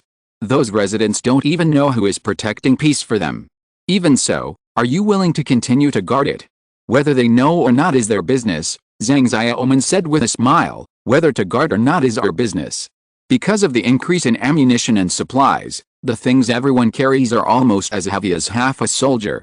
Everyone complained that they were too tired, but no one was willing to throw away the ammunition because it was what everyone relied on to survive on the battlefield. In Zhang Xiaoman's words, when the war comes, all you can trust are the gun in your hand, the bullets in the magazine, and the comrades in the trenches. So the Sharp Knife Company looks down on cowards, and cowards will kill their comrades in the company. I heard that when Commander Zhang came to the Sharp Knife Company as a medic, he was reluctant to even fire his gun, Zhang Xiaoman said with a smile as he struggled forward. The soldiers in the Sharp Knife Company looked down on him at the time, but he didn't argue. As a result, in a battle, he saved hundreds of wounded soldiers, not only from his own company, but also from other companies. Only then did he gain respect. Before that, everyone thought he was a coward. These rough guys from the 178th Fortress did not shy away from discussing Zhang Jinglan, and Zhang Jinglan didn't seem to care about it. Zhang Xiaoman said, I thought you were skinny and weak, but I didn't expect you to be so fierce. Ren Xiaosu asked curiously, were you there when Mr. Zhang went to the Sharp Knife Company? No, I was still playing in the mud at that time, Zhang Xiaoman said with a smile. That was the story of the older generation. The older generation. Ren Xiaosu asked curiously, who are the older generation of Fortress 178? Zhang Xiaoman recalled and said, it's better not to mention it. Almost all of them are dead. So tragic. Ren Xiaosu was stunned. What happened? The battle 16 years ago was so fierce that only 1 in 10 of the original group army survived. Those who survived said that it was a life and death battle. The fortress was almost collapsed. Zhang Xiaoman said, "Do you know why the fortress didn't accept refugees in the past? On the one hand, it was because everyone was a refugee themselves, and some were criminals exiled from the Central Plains, so everyone's status was not very good, and no one looked down on anyone. On the other hand, except for the refugees, no one was willing to come to this hard place. Fortress 178 needed someone to guard it." Ren Xiaosu was surprised. "Are there still people from the Central Plains who were exiled to Fort 178? "Yes," Zhang Xiaoman smiled, "he's my neighbor, but I haven't seen anyone from the Central Plains exiled here for more than 10 years. I heard that they were exiled to Fort 176 in the north. The north of Fort 176 is the grassland. Is Fort 176 far from us?" "Very far." Ren Xiaosu suddenly asked, "Besides waiting for the bell, don't you have any other ideas or wishes?" "Yes," Zhang Xiaoman smiled, "I want to be a brigade commander, just like my father." Ren Xiaosu was stunned for a moment. "Is your father a brigade commander?" Zhang Xiaoman paused and said, "What I mean is, my father's dream is also to become a brigade commander." Ren Xiaosu. The distance from Guanshan to Lingyan Mountain is not far. Before they had gone far, Jiao Ziachen, who was responsible for leading the charge in the front, suddenly raised his hand. For a moment, all the soldiers in the rear half knelt on the ground, raising their guns and standing guard. Zhang Xiaoman bent down and ran to the front of the team, whispering, "What's wrong?" "We found the enemy. There seems to be a hidden stake," Jiao Ziachen said. Zhang Xiaoman picked up the telescope and looked forward, and suddenly saw white smoke coming out of the gully about a few hundred meters ahead. It should be the smoke from smoking. White smoke from cooking won't be like this. The damn bandits actually have someone standing guard at the foot of the mountain. They are quite professional, but the person who executes it is too stupid. The bandits managed by the Zhuang family are indeed a little different from other bandits, but bandits are bandits after all. What should we do?" Jiao Ziachen asked. "Just shoot down this hidden stake." "Well, continue to move forward along the gully. Fu Rao, Lin Pinggan, you two see if you can find the road over there and kill it secretly. Don't make any gunshots," Zhang Xiaoman said. The 2 people he selected are the best trained in the Sharp Knife Company, good at lurking infiltration and dagger close attack. However, Fu Rao whispered, "Captain, Ren Xiaosu has gone." As soon as he finished speaking, Zhang Xiaoman's head hurt. "It would be a headache to have such a fierce player in the company," he said. "Wait in silence." At this time, Zhang Xiaoman was most worried that Ren Xiaosu would make a big noise again. As a result, there was no sound from the front. After a few minutes, Ren Xiaosu came back with 2 people. The 2 people were not even dead, but just unconscious. Ren Xiaosu threw the 2 people on the ground and said, "You can ask them about their deployment on the mountain. Maybe we can use mortars to directly knock out their machine gun positions. The bandits are not so cautious. They should know a lot of things." Zhang Xiaoman was stunned for a long time. Generally, it is difficult to leave a survivor when quietly breaking through the defense line, because you have to avoid the enemy struggling, firing warning shots, and shouting, so once you make a move, you can't leave any room. But the appearance of Ren Xiaosu made this impossible possible. However, Zhang Xiaoman said seriously, "Xiaosu, you are very fierce, but you must obey orders during marching and fighting. You must wait for my orders, understand?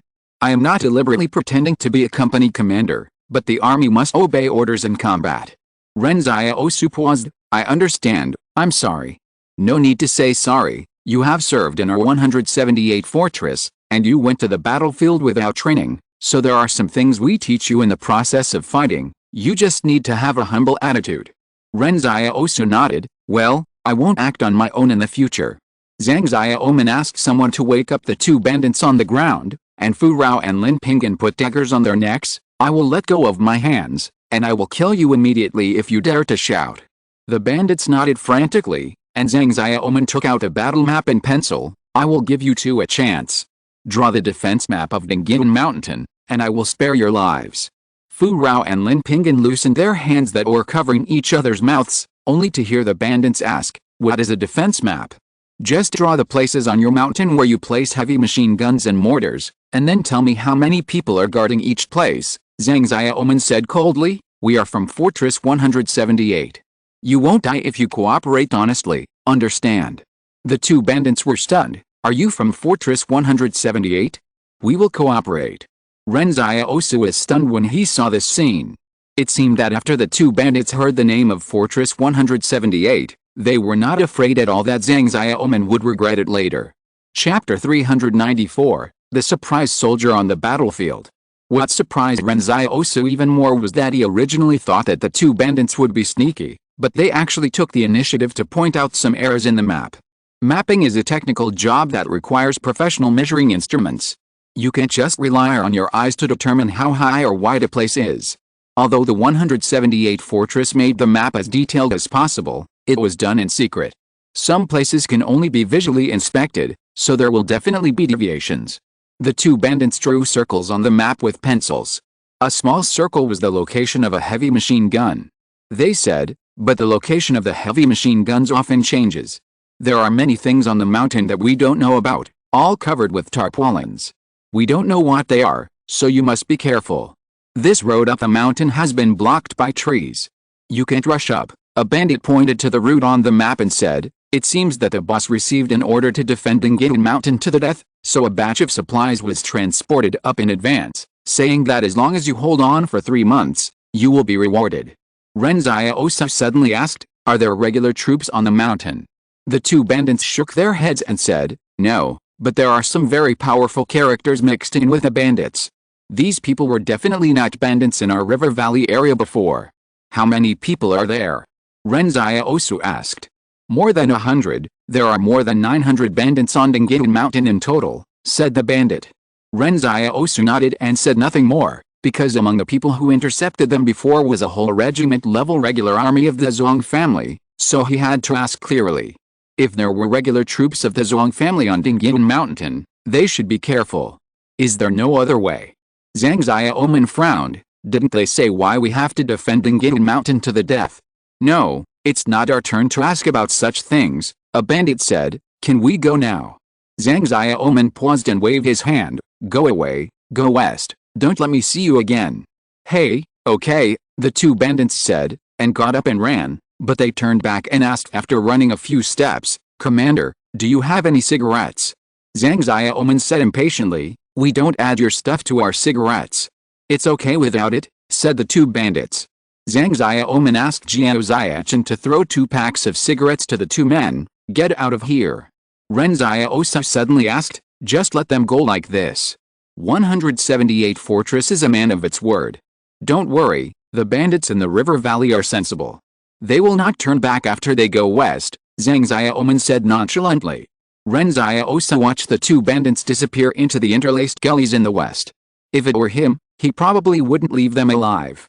But he couldn't say that Zhang Xiaoman was wrong. 178 Fortress had its own way of survival. The bandits in Dingate Mountain have blocked all the mountain roads. Strange, why block the roads? What's the point of defending here for 3 months? Zhang Xiaoman asked in confusion. Then it's easier for us to stay down there. Anyway, they won't go down the mountain, Jiao Xiachen said. No, Zhang Xiaoman said, if they want to hold on here, there must be something wrong. War is not about rigidly following orders. We can only succeed if we can make the enemy uncomfortable. How about we take down Dingate Mountain? Yesterday, after taking down Guanshan, Captain Zhou ordered them to just block Dingate Mountain, but now it seems that Dingate Mountain still has to be fought. But fortunately, we know the location of the heavy machine guns. We can directly use mortars to destroy the enemy's firepower points, which can save a lot of lives. We must attack immediately, otherwise once the location of the heavy machine guns changes, all the information we just got will be invalid, said Zhang Xiaoman. Ren Xiaosu suddenly asked, didn't they say that we have to obey orders in war? The order is for us to stop the enemy in Dingate Mountain at the foot of the mountain.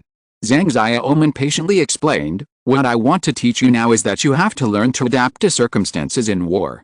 At this time, Zhang Xiaoman looked at Ren Xiaosu, who was lost in thought, and suddenly felt that he should not teach Ren Xiaosu this. Jiao Xiachen said, then let's attack tonight. Well, Zhang Xiaoman nodded and said, If there are other small paths, we can send people to sneak up, but there is only one path to Dingin Mountain, so we can only bite the bullet and fight. Communicator, call Captain Joe to report the situation. Suddenly, Ren Xiaosu said, I can climb up from the back mountain of Dingin Mountain to attack them, and cooperate with you from inside and outside. All the soldiers of the Sharp Knife Company were stunned. There is a steep slope of 80 degrees behind. How are you going to get up? I have a way, Ren Xiaosu said, just give me 2 bags of TNT. The Sharp Knife Company has quite a lot of stuff, but TNT is usually used to blow up bunkers and artillery positions, and I don't know what Ren Xiaosu plans to use it for. Zhang Xiaoman gritted his teeth and said, be careful. At this moment, Zhang Xiaoman suddenly felt that it was really cool to have such a tough guy in the company. He was eager to do the most dangerous things, and his personal strength was sky high. It was easier than ever to fight a war. He felt that regardless of whether Ren Xiaosu is suitable to be a commander in other aspects, at least having a character like Ren Xiaosu on the battlefield was really reassuring. Zhang Xiaoman said to Ren Xiaosu, let's not talk about whether others support you or not, at least our Sharp Knife Company supports you, don't you think so? Ren Xiaosu was stunned for a moment. Support what? He always felt like he had missed some very important information. At 9 o'clock in the evening, Zhang Xiaoman handed the TNT and rope to Ren Xiaosu and asked him to carry them on his back. You must be careful when climbing the back mountain. If you feel that you can't climb up, don't force it. Ren Xiaosu nodded. Don't worry. 6 hours later, when you hear the sound of TNT on the mountain, immediately attack Dingin Mountain and destroy their heavy machine guns first. I will support you from inside. In the military cases that Zhang Xiaoman and his friends studied, in previous wars, the Air Force usually dropped paratroopers to open a gap from the rear, which could effectively avoid the enemy's fire blockade. In their era, there is no such thing as paratroopers, but there are fierce men who can climb a 700-meter 80-degree cliff with bare hands. And ordinary paratroopers don't have the combat effectiveness of Ren Xiaosu. Jiao Xiachen looked at Ren Xiaosu's receding back and suddenly said, hurry up and fight when you hear the noise. I always feel that if we are a step later, he might have killed everyone. When they fought Guanxin before, everyone was afraid that Ren Xiaosu would die on the mountain. This time, everyone was afraid that Ren Xiaosu would fight too quickly. However, Zhang Xiaoman shook his head and said, Dingin Mountain is much more difficult to fight than Guanxin. The number of people is several times higher. According to Ren Xiaosu, the main force of Guanxin also died in a battle, and the rest are remnants. We still have to attack the mountain as soon as possible to make sure Ren Xiaosu is okay. Fighting is the business of the entire Spearhead Company, and we can't let him bear the pressure alone. From now on, there will be noise and lighting control.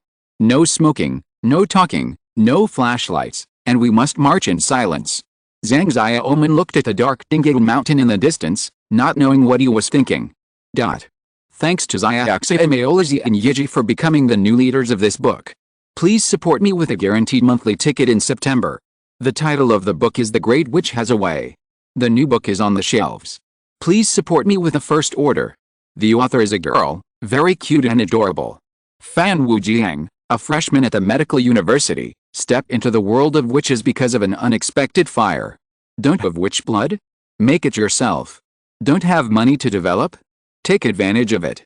So, a group of unreliable family children who just eat and wait for death, a golden silkworm with the most unprincipled principles in history, a dead lodge who can be either male or female, all fell into the pit of this black hole in the witch world. Chapter 395, Bandit's Lair and Spy. Dingin Mountain is not very high, but the terrain is steep. No one can climb the 700-meter steep cliff on the back mountain. If you want to attack by force, there is only one way to go. Even Ren Xiaosu can't climb to the top with his bare hands, but he has a shadow. Ren Xiaosu took the back road alone, not because he is skilled and brave, but because he doesn't want to expose the fact that he has a shadow in front of Zhang Xiaoman and others. If Zhang Xiaoman and others knew that he had a shadow exactly like Lao Su, I'm afraid many things would be revealed. Ren Xiaosu hasn't figured out how to explain it to Su Xianshu. How to tell Lao Su then? Just say that I don't know what happened to your black pot, don't think too much. At this time, the shadow was carrying Ren Xiaosu up the back mountain. One of the biggest advantages of the shadow is that it will not get tired. If Ren Xiaosu climbed up by himself, even if he reached the top, he probably wouldn't have the strength to continue fighting. Now his physical fitness is only a little more than 3 times that of an ordinary person, not that strong, but the shadow is different. If the limit of each extraordinary person's ability to use comes from his own mental power, then Ren Xiaosu has never tried to reach the end of his mental power, and he doesn't know where his limit is. I saw the shadow on the cliff, holding 2 black knives in both hands as his anchors. The sharpness of the black knives is not a problem even if they pierce the stone wall, but they need to hold the blade horizontally, otherwise if the blade is facing down, the weight of the shadow plus Ren Xiaosu will make the black knife cut the stone wall like tofu. Originally, Ren Xiaosu and Zhang Xiaoman and others agreed to a time of 6 hours, but in fact his action was faster than expected.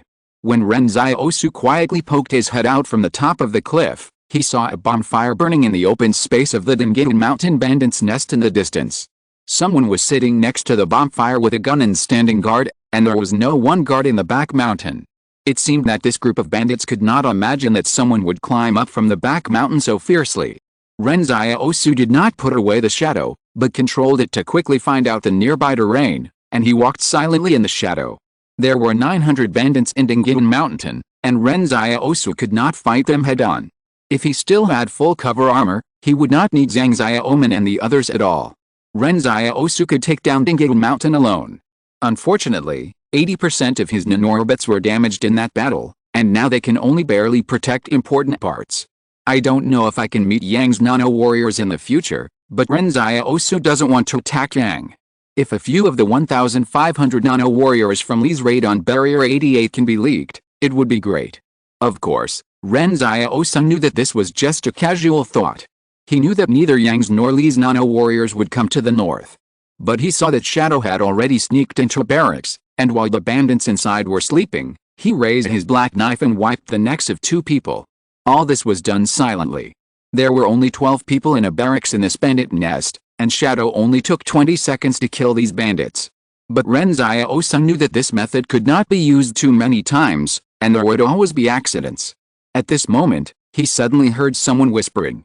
He searched for a long time but couldn't find the source of the sound. Ren Xiaosu finally locked his eyes on a toilet. The toilet was a dry toilet.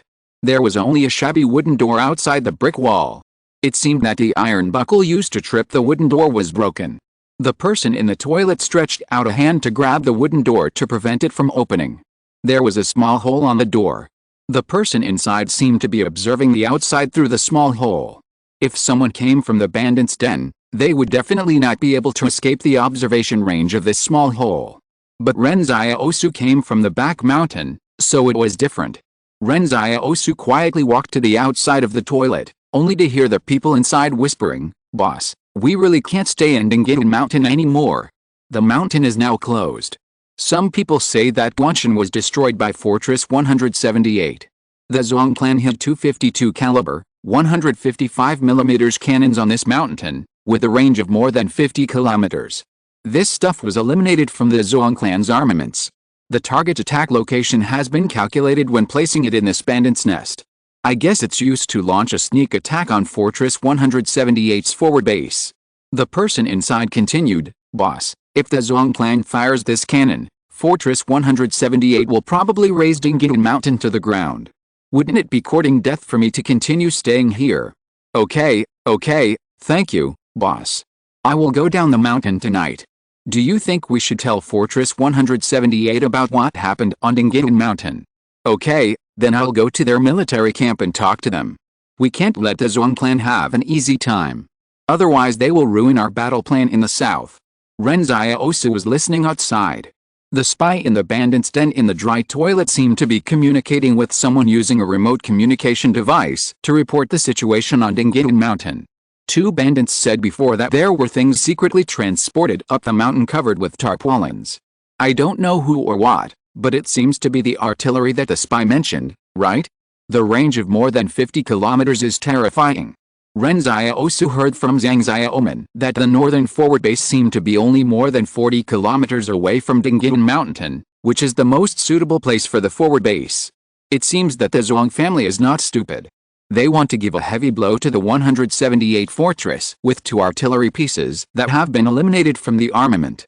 These two artillery pieces may not be very important, but they can disrupt the plan of the 178 fortress and shock the army. According to Zhou Yinglong's plan, if they only besieged Ingyin Mountain, the forward base may be in jeopardy. Is Zhou Yinglong prepared for this? Ren Xiaosu is not sure. But the people in this dry toilet should be from the Qing family, right?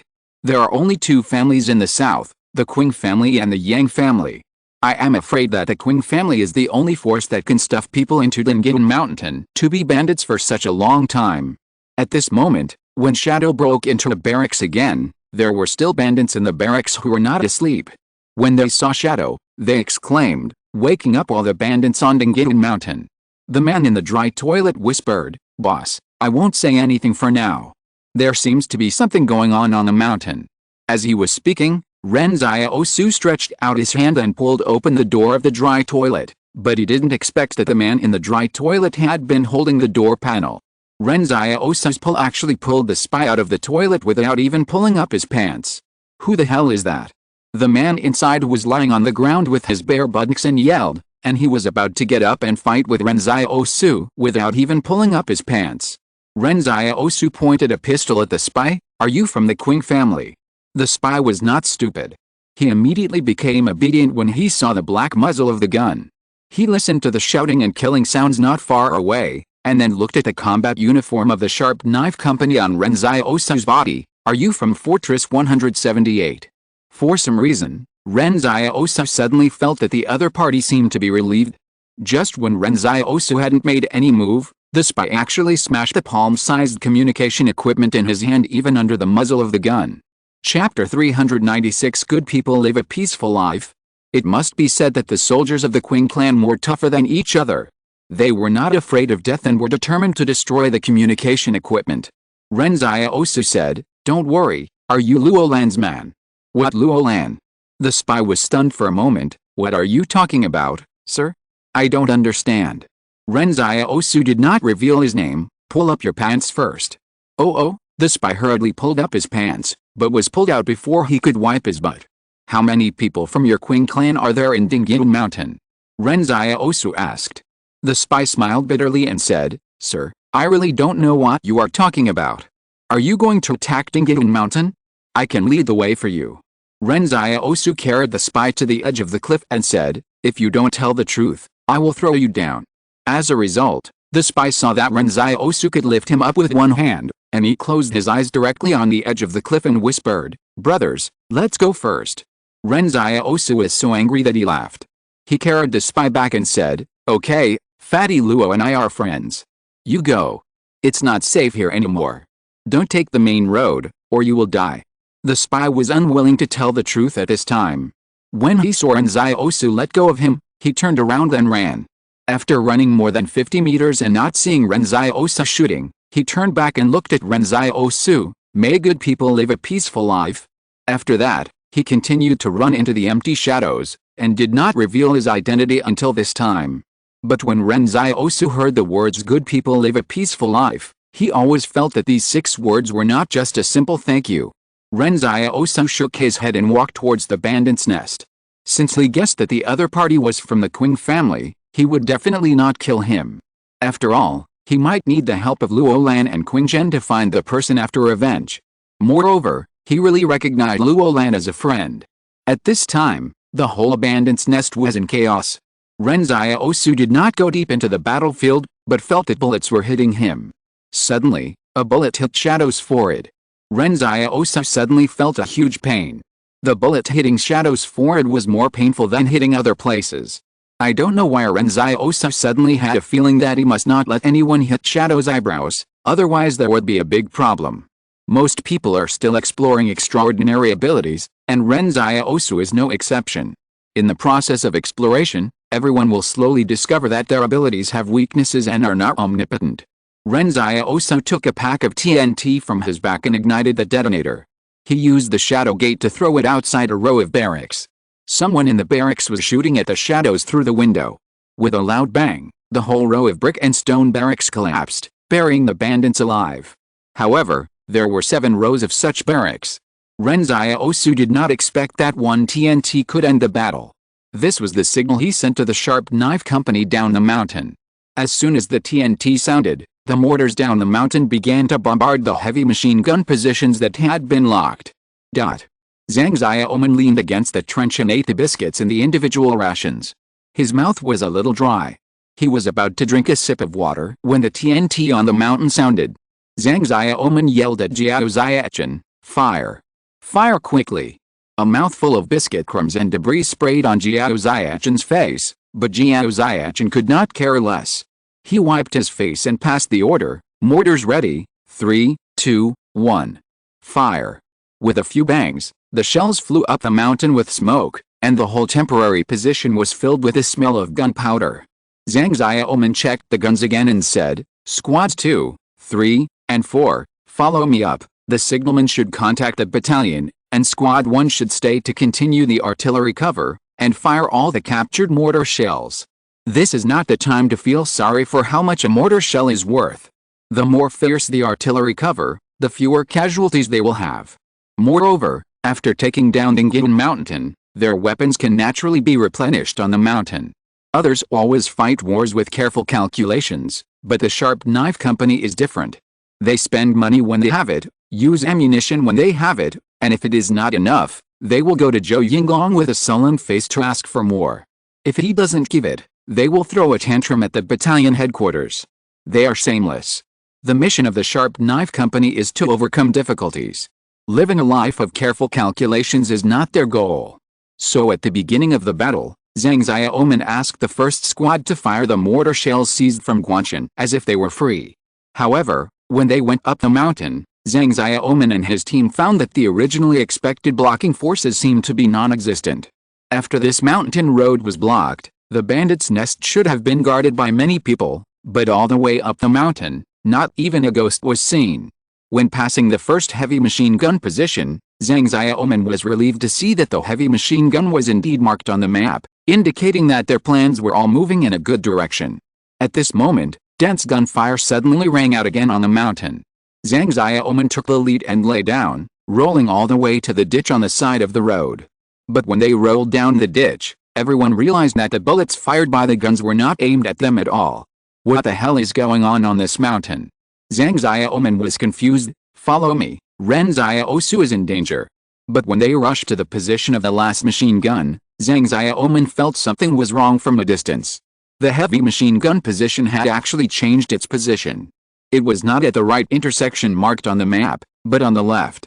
This machine gun was not knocked down. Zhang Xiaoman felt a little sorry. "Second squad leader Wang Boren, you take the second squad and rush up and knock out this machine gun for me. There are not so many things that go as you wish in war. It would be a good thing if you can knock out the enemy's firepower point every time, but if the mortar can't knock it down, then use human lives to fight. At this time, death is certain, but it must be worthwhile." The second squad leader Wang Boren looked up at the position of the machine gun, which was about 300 meters away from them. He said to the soldiers of the second squad fiercely, "Madui, we will escort you to rush forward another 220 meters. Can you throw a grenade to that position?" The grenadier Madui hesitated. "It's hard. The distance is definitely enough, but the accuracy is not enough at such a distance. It has to be enough. You only have 3 chances to throw grenades. If it's still not accurate, everyone will die with you." Wang Boren shouted, "Follow me." As he said, the second squad all got out of the ditch and rushed to the mountain, while Zhang Xiaoman and others had already set up their own heavy machine guns to cover the second squad's advance. But at this moment, the heavy machine gun position suddenly roared, and the sandbag bunkers were blown up, and the people inside were blown high into the air. Zhang Xiaoman's eyes lit up. "It's TNT. It's Ren Xiaosu. He blew up the heavy machine gun position. Brothers, follow me." Chapter 397 How to Know If You Don't Try. Originally, Zhang Xiaoman refused Ren Xiaosu's joining the company, and wanted to discuss with Zhou Yinglong to see if he could get rid of Ren Xiaosu. But now Zhang Xiaoman wanted to go back and hug Zhou Yinglong for a kiss. This was better than Zhou Yinglong giving him 10 heavy machine guns. How difficult it is to attack a heavy machine gun position, any army that has fought in a war knows very well. It is a real meat grinder, a killer on the front battlefield. But now with Ren Xiaosu, this heavy machine gun was directly destroyed by TNT, and no one knows how Ren Xiaosu did it. Until now, Zhang Xiaoman and his men didn't even know what Ren Xiaosu's extraordinary ability was. This is too mysterious. But everyone has secrets, and there is no need to find out the root cause. When Zhang Xiaoman led his men to rush up the mountain, he didn't see Ren Xiaosu nearby, and the firepower of the entire bandit nest was not facing their direction, but facing away from them. It's strange, Zhang Xiaoman wondered, why do I feel like there's more than just Ren Xiaosu coming up? It's more like another company came up from the back mountain and attacked them. Seeing the barracks of the bandits' nest collapsed one after another, the bodies on the ground were lying in all directions, but they were not gunshot wounds, but knife wounds. A soldier was also shocked when he passed by the bodies. Ren Xiaosu didn't fight with them in close combat, did he? At this time, the bandits in Dingyan Mountain were fighting with a mysterious shadow, but as they were fighting, the shadow suddenly went behind a barracks and disappeared. At first, the shadow was extremely fierce and killed many of them, but somehow the shadow began to be less fierce, and used its high-speed movement characteristics to contain them, and never stayed in the same place. However, just as they were looking for the shadow, gunshots suddenly rang out from behind, and some bandits looked back in astonishment, only to see that the sharp knife company a few hundred meters behind them had set up 3 heavy machine guns and was firing wildly at them. At the same time, Zhang Xiaoman also led the second team to flank and tried to intercept all the bandits in the open area, making them all targets of heavy machine guns. Some bandits reacted quickly and immediately hid behind the ruins of the barracks to launch a counterattack, but just as they were about to shoot, they suddenly saw hands stretched out from the shadows beside them and threw a grenade next to them. With a bang, the bandits who had just hidden behind the ruins were blown up to the sky, and Zhang Xiaoman also completed a simple blocking formation on the flank. Zhang Xiaoman had never experienced such a refreshing battle, as if all the hidden dangers were eliminated in the bud. It seemed as if there was a divine hand helping them on the battlefield, lighting up the green light for their raid. However, more than 100 of the bandits had obviously received formal military training. They retreated all the way without panic, and even the retreat formation was not messed up. Ren Xiaosu hid in the shadows and looked at this group of people. He was afraid that these more than 100 people were the regular army of the Zhuang clan hiding among the bandits. Moreover, the more than 20 soldiers in the last heavy machine gun position were more cautious than the bandits. They seemed to be from the Zhuang clan. The Zhuang clan put more than 100 people in Dingyan Mountain, and even the last checkpoint was guarded by them.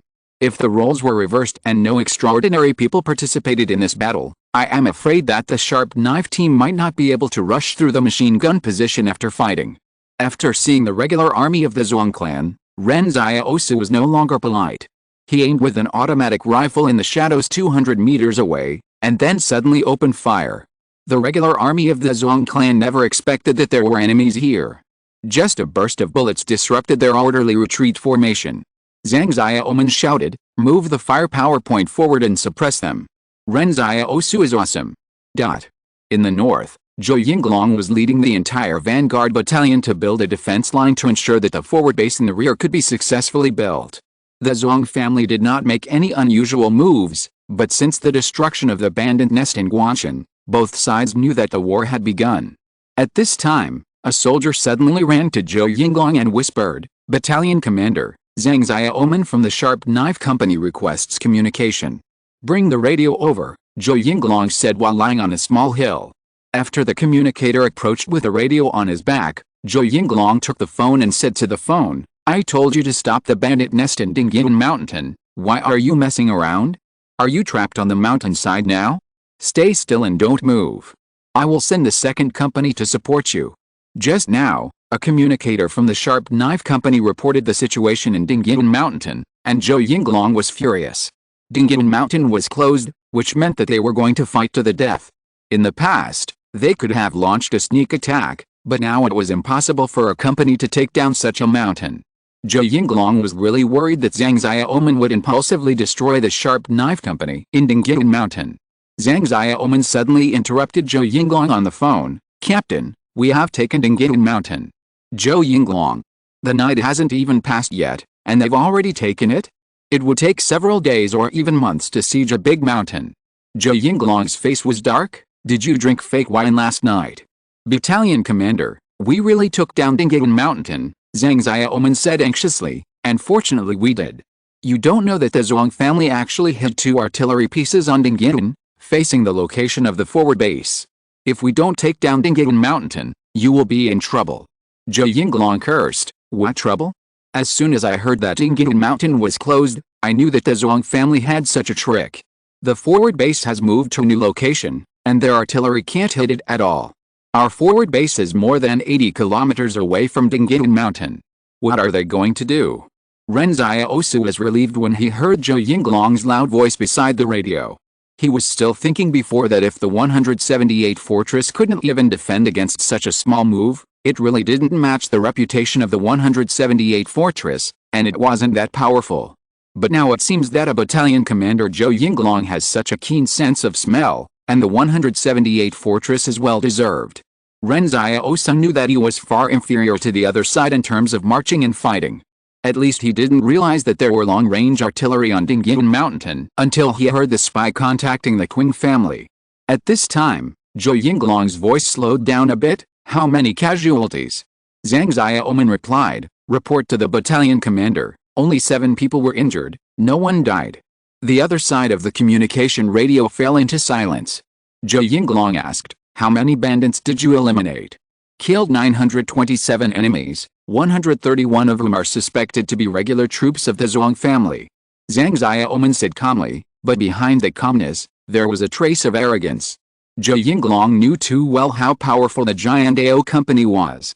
Under normal circumstances, he would not be surprised if the Jiandao company was completely wiped out after taking down Dingyun Mountain. Zhou Yinglong reacted quickly. He subconsciously asked, is Ren Xiaosu, whom the commander assigned to you, so powerful? Ren Xiaosu had already walked away. Zhang Xiaoman looked at Ren Xiaosu, who was sitting alone on the ruins in the distance to rest. He hung up the radio, walked towards the ruins, and sat next to Ren Xiaosu. Why are you fighting so hard? The other party could obviously follow them to attack Dingyun Mountain and wait for the mortar to shoot down the heavy machine guns first, but this young man chose to take the risk of climbing the mountain with his bare hands and raiding the entire bandit camp alone. Ren Xiaosu smiled and said, this will reduce your casualties. Zhang Xiaoman said, but war always involves casualties. Sometimes when you are walking on the road, the enemy hiding in the woods and bushes will suddenly pull the trigger of a machine gun and shoot your comrades around you into sieves and bloody bodies. It is also possible that a shell will suddenly fall at your feet, blowing off your legs and shattering your internal organs. The battlefield is a place where you must believe in fate. Everything is fate and nothing can be controlled by humans.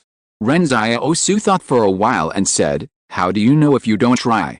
Zhang Xiaoman was stunned for a long time. He suddenly realized that the reason why Ren Xiaosu fought so hard was that he really wanted them all to survive. But this is a war.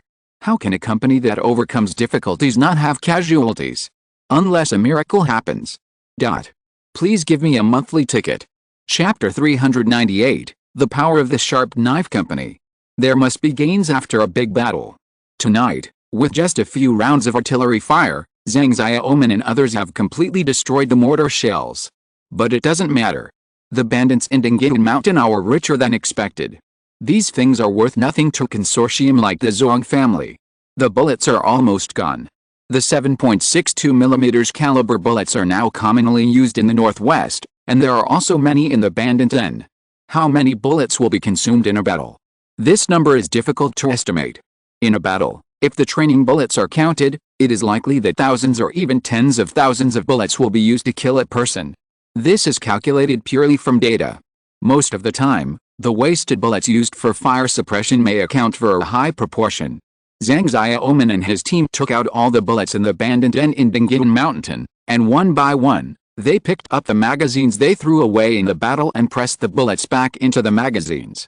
Zhang Xiaoman said with emotion, it's great to conquer a hill independently. All the spoils belong to us. Wait, why are there no grenades here? After hearing what the company commander said, everyone realized, it seems so. We found some grenades on some bandits, but we haven't seen a whole box of grenades. The bandits in Dingyun Mountain are not poor. How come we can't even see a whole box of grenades? Ren Xiaosu, who was standing next to him, didn't say anything because he felt guilty. There were whole boxes of grenades, and there were as many as 10 boxes, with 20 grenades in each box, all in his storage space.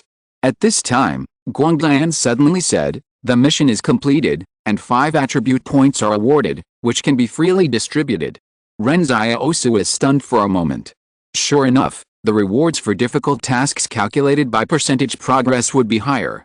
It's just that the task of helping comrades to reduce the burden was only completed to 90. How come it jumped to 100 all of a sudden? Wait, is it because of 10 boxes of grenades? I put 10 boxes of grenades into the storage space, so it is a disguised way to help teammates reduce the burden? Exclamation mark. Even Ren Xiaosu, who liked to exploit loopholes in the palace, was stunned. Is this possible? He had stuffed 6 boxes before, but because there was no reminder to complete the task, he didn't notice it. If he had noticed it at that time, the task would have been completed directly. Ren Xiaosu was very happy to help his comrades complete this kind of burden reduction. He allocated 3 attribute points to strength and 2 points to agility, and distributed them evenly.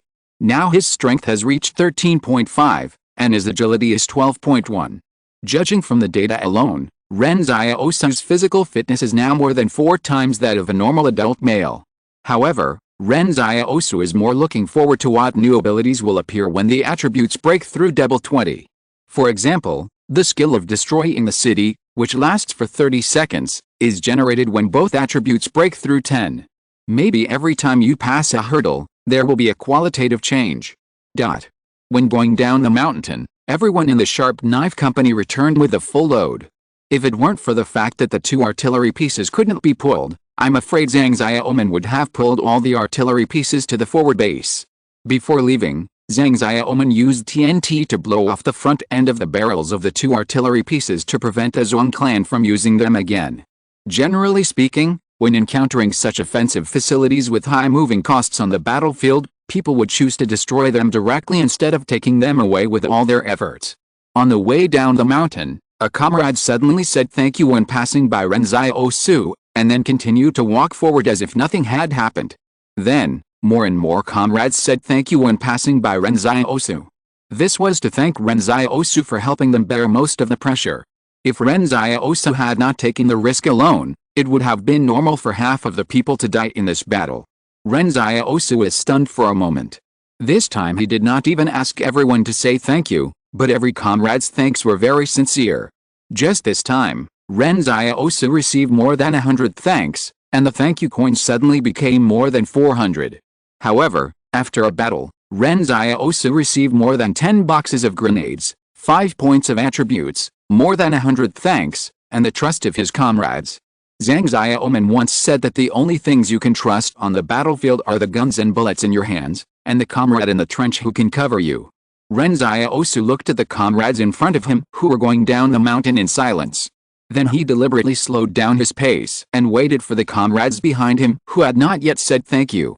Heading northwest, Zhou Yinglong ordered the Sharp Knife Company to go to the forward base first to meet up with the vanguard battalion, wait for the rear troops to complete the assembly at the forward base, and then decide where to go according to Commander Zhang's next combat plan. The barriers under the jurisdiction of the Zhuang clan barrier are all on the northeast side of the forward base, and more than 200 kilometers to the north of the forward base are the vast Gobian Desert. When the Sharp Knife Company trekked more than 80 kilometers to enter the forward base, all the soldiers of the Sharp Knife Company were as tired as dogs, and dogs were not as tired as them. The main reason is that there are too many things to carry. However, the moment they entered the forward base, Zhang Xiaoman and the others all held their heads high and were radiant. Fu Rao and Lin Pinggan even carried the RPG rocket launchers they had captured on their shoulders high on their shoulders, looking as majestic as they could be. Then they walked all the way to the command tent and accepted the salutes of all the comrades in the advanced troops of the group army. Ren Xiaosu asked curiously, "Captain, is it necessary to do this?" Zhang Xiaoman was not happy. "You don't understand. Our Sharp Knife Company won a victory. More than 100 people wiped out 2 hilltops. Now the entire group army has probably heard about it. We have to stand up and let them see how powerful our Sharp Knife Company is." Ren Xiaosu was a little amused. He was still shouting that he was exhausted before entering the barracks. However, when he looked at the other friendly soldiers around him, they were indeed looking at the Sharp Knife Company with admiration. The soldiers who were setting up tents in the barracks also stopped their work and muttered something in a low voice. At this moment, Zhou Yinglong's loud voice rang out, Put the RPG aside. I thought you were here to attack my battalion headquarters. As he spoke, Zhou Yinglong walked around the Sharp Knife Company. When he saw the 7 wounded on the stretcher, he shouted, "Where are the medical staff? Come and carry the wounded away." No, the wounded in the Sharp Knife Company hurriedly said, "Our injuries will be healed soon. Ren Xiaosu applied medicine to us. Then how can the folk remedies work?" Zhou Yinglong was unhappy. "Treat the wounds if there are any, stop talking nonsense."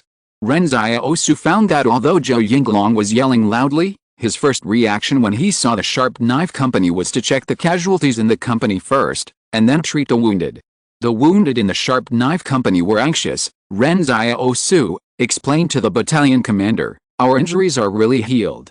If they were carried away, they would have no chance to participate in the next battle. The brothers were fighting on the front line, and they were lying in the clinic." What kind of thing was this? Ren Xiaosu looked at Zhou Yinglong and said, "Commander Zhang has also seen my medicine. It is indeed a folk remedy, but all external injuries can be healed in 3 days. There are many magical herbs in the wild now. If you're listening to this novel on a channel other than Fanfic World, it means they downloaded and uploaded it without effort. We cordially invite you to visit our channel, Mundo Fanfic Novelis. There you'll find the original version of this story, and you can explore many other novels of various genres. We're waiting for you to immerse yourself in a world of incredible novels.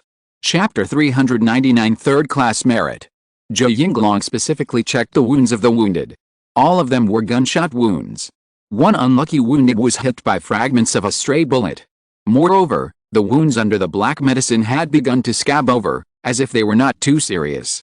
In order to avoid being carried away, the wounded even jumped off the stretcher and jumped around, saying that they were fine. They were not pretending, they were really fine. Zhang Xiaoman at the side had already started to curse, "Why don't you guys come down and walk if you have nothing to do?" The wounded laughed cheerfully, "The less we can walk, the better." The comrades in the Sharp Knife Company who had carried their weapons before also started to curse, "You bastards are so wicked. So shameless." At this time Zhou Yinglong asked, "You took down Dingyun Mountain, and only so many people were injured." Zhang Xiaoman said modestly, "It's all because of the good teaching of Captain Zhou." Zhou Yinglong was so angry that he laughed, "Why are you flattering me here? Go and write a combat report." Zhang Xiaoman and others' faces turned black. "Battalion Commander, our Sharp Knife Company is a combat hero. Now the forward base should treat us with good food and drink, instead of asking us to write combat reports." "What's the matter?" Zhou Yinglong glanced at Zhang Xiaoman. "Do you want me to pour you some wine myself?" Zhang Xiaoman thought about it. Not impossible. But Zhou Yinglong kicked Zhang Xiaoman on the butt. "Go and write a report. It is customary to write a report for every battle. On the one hand, it is to summarize the details of what happened in the battle, and on the other hand, it is to summarize the mistakes and lessons of combat effectiveness, so as not to make the same mistakes again in the future." But Zhang Xiaoman and his group of rough men are most annoyed by writing battle reports. The battle has been won, so why summarize the mistakes and lessons? Winning is enough. The rough men of the Sharp Knife Company all huddled in the tent that had just been set up, surrounding Zhang Xiaoman. At this time, Zhang Xiaoman looked at Ren Xiaosu with a notebook and a pencil. "Ren Xiaosu, you. I am a refugee, I can't read," Ren Xiaosu said. "Oh," Zhang Xiaoman lowered his head in dismay, but he immediately figured out something was wrong. How could the successor chosen by Commander Zhang be illiterate? If you don't want to write a report, just say so. Don't you feel guilty for saying such nonsense? Zhang Xiaoman bit the end of a pencil and tried his best to recall the details of the battle. "It felt like I didn't use much effort, but the enemy lost." After thinking for a long time, Zhang Xiaoman didn't know how to write this report. The main reason was that all the credit for this battle was concentrated on Ren Xiaosu alone. It was indeed true. "Ren Xiaosu, you have to write this report. If you really can't read, you can just write it for me," Zhang Xiaoman said. "The key is that we don't know how you messed up the bandit nest in Dingyun Mountain. Moreover, this is a great achievement. If you hand in this report, you will be promoted immediately." Ren Xiaosu said beside him, "Just write about everyone's heroic charge. The battle is a company's business. I can't take all the credit." "That's not good," Zhang Xiaoman said in embarrassment. "We would be embarrassed. We can't do such a thing." "There's nothing to be embarrassed about," Ren Xiaosu said. "Forget it, I'll write it." At this time, Ren Xiaosu grabbed Zhang Xiaoman's notebook and pencil, and began to write a battle process in a fluent manner, writing about the bravery and wisdom of his comrades one by one. He also wrote about how they broke through the positions and how they killed the enemy in an orderly manner. Zhang Xiaoman, who was watching from the side, was so into the drama. Am I so awesome? After writing, Ren Xiaosu handed the report to Zhang Xiaoman and said, "Take it to the battalion commander. The credit belongs to everyone." For Ren Xiaosu, he didn't have much sense of belonging to the 178th Fortress now. He just wanted to use the power of the 178th Fortress to seek revenge on the Zhuang family, so the credit was not important to him. After revenge, he would go to the Central Plains to find Xiaoyuji, Yan Linwen and others. He didn't plan to be an official in the 178th Fortress. So, the credit should be given to others. At this time, the entire Sharp Knife Company had recognized Ren Xiaosu, and no one rejected him anymore. The fact that Ren Xiaosu had caused them to fight with a second company was also thrown out of the window by a group of men. It was just that Zhou Yinglong wanted this battle report because he wanted to see how powerful Ren Xiaosu was. He knew very well that Yingyan Mountain could be taken down almost without injury, and most of the credit must be on Ren Xiaosu, and he also wanted to see what kind of person the commander chose was. As a result, Ren Xiaosu's name was hardly mentioned in the entire report. Zhou Yinglong looked at Zhang Xiaoman unhappily. "You dare to take credit for your subordinates? Do you believe I will kill you?" Zhang Xiaoman said aggrievedly. This report was written by Ren Xiaosu. Zhou Yinglong fell into deep thought. How could a young man not take credit? What kind of successor did Commander Zhang choose? A group of old comrades would definitely ask him what kind of person Ren Xiaosu was like when he served under him. As a result, Zhou Yinglong, as the battalion commander, could not answer. What happened? Zhou Yinglong suddenly asked Zhang Xiaoman, "Tell me how Ren Xiaosu fought in this battle." Zhang Xiaoman said honestly, "Report to the battalion commander, I didn't see it either." Get lost. The days at the forward base were not as comfortable as imagined. At 6:20 in the morning, Ren Xiaosu heard the wake-up call outside the tent. Then everyone assembled according to the combat sequence and started running exercises. Soon, slogans rang out outside the entire forward base. Cross-country running for 5 kilometers with a load back and forth is a must-do before going to the battlefield. Only the Spearhead Company can be an exception, because the Spearhead Company has just fought in the war and can enjoy the privilege of not having to train in the forward base to recuperate. However, after the wake-up call sounded, Jiao Xiachin couldn't sleep on the camp bed. When the call sounded, I always felt like I was missing something if I didn't do something. Is there anyone else who can't sleep like me? Everyone in the military tent responded sparsely. How about going for a run? You can't sleep either. I'll be damned if I can sleep. Let's go cross-country running. As he said that, Ren Xiaosu saw everyone in the first squad got up and put on their clothes. He also got up and found that the second, third, and fourth squads had also come out of the tent, including medical soldier Han Minglai and cook Li Xingchen. Zhang Xiaoman laughed cheerfully and said, "Everyone is doing great. Although our Spearhead Company won the battle, we must not be too proud. We still need to persist in training." Jiao Xiachin whispered, "I guess you are the proudest, Captain. You will die if you don't speak, right?" Zhang Xiaoman said with a glare. At this time, Zhou Yinglong's orderly came running over and said, "Captain Zhang Xiaoman, Captain Zhou asked you to go to the headquarters." Chapter 400 Protest Letter. In the command center, Zhou Yinglong said to Zhang Xiaoman earnestly, "I submitted the battle report yesterday, and the commander's commendation for you came down today. Special matters in wartime are handled specially, which shows that the commander attaches great importance to you." Zhang Xiaoman looked flattered. What did the commander say? "It's like this. Your previous rank was actually half a level higher, but because the Spearhead Company is a reinforced company, although your treatment has been improved, your position has not changed." Zhou Yinglong said, "You have made meritorious service again this time, and the cadre department is preparing to start a talk with you." Hearing this, Zhang Xiaoman already knew what was going on. "I will not leave the Spearhead Company." Zhou Yinglong was stunned for a moment. "This is a good thing. Why are you still not happy? Our Spearhead Company is now fighting a tough battle. What will happen if I, as the company commander, leave? Even if I am transferred, it will have to be after the war is over." Zhang Xiaoman raised his voice and shouted. Why are you yelling? Zhou Yinglong was unhappy. Now I'm just asking you what you think. It's a good thing in the first place, but you've messed it up. Battalion Commander, does the commander want me to make room for Ren Xiaosu? That's fine, you let me be a soldier in the Sharp Knife Company, Zhang Xiaoman said. I'm willing to let him be the company commander, but I won't leave the Sharp Knife Company. Zhou Yinglong was really cool. For example, Zhang Xiaoman was unwilling to be promoted, and even preferred to be demoted rather than leave the company. I'm afraid only the troops in their 178 fortress would have such a situation. However, Zhou Yinglong said, then you should be the company commander of your Sharp Knife Company. This matter has nothing to do with Ren Xiaosu. Your company's medals and awards have been issued. The whole company has won the third-class merit, but he is not included. Why? Zhang Xiaoman was shocked.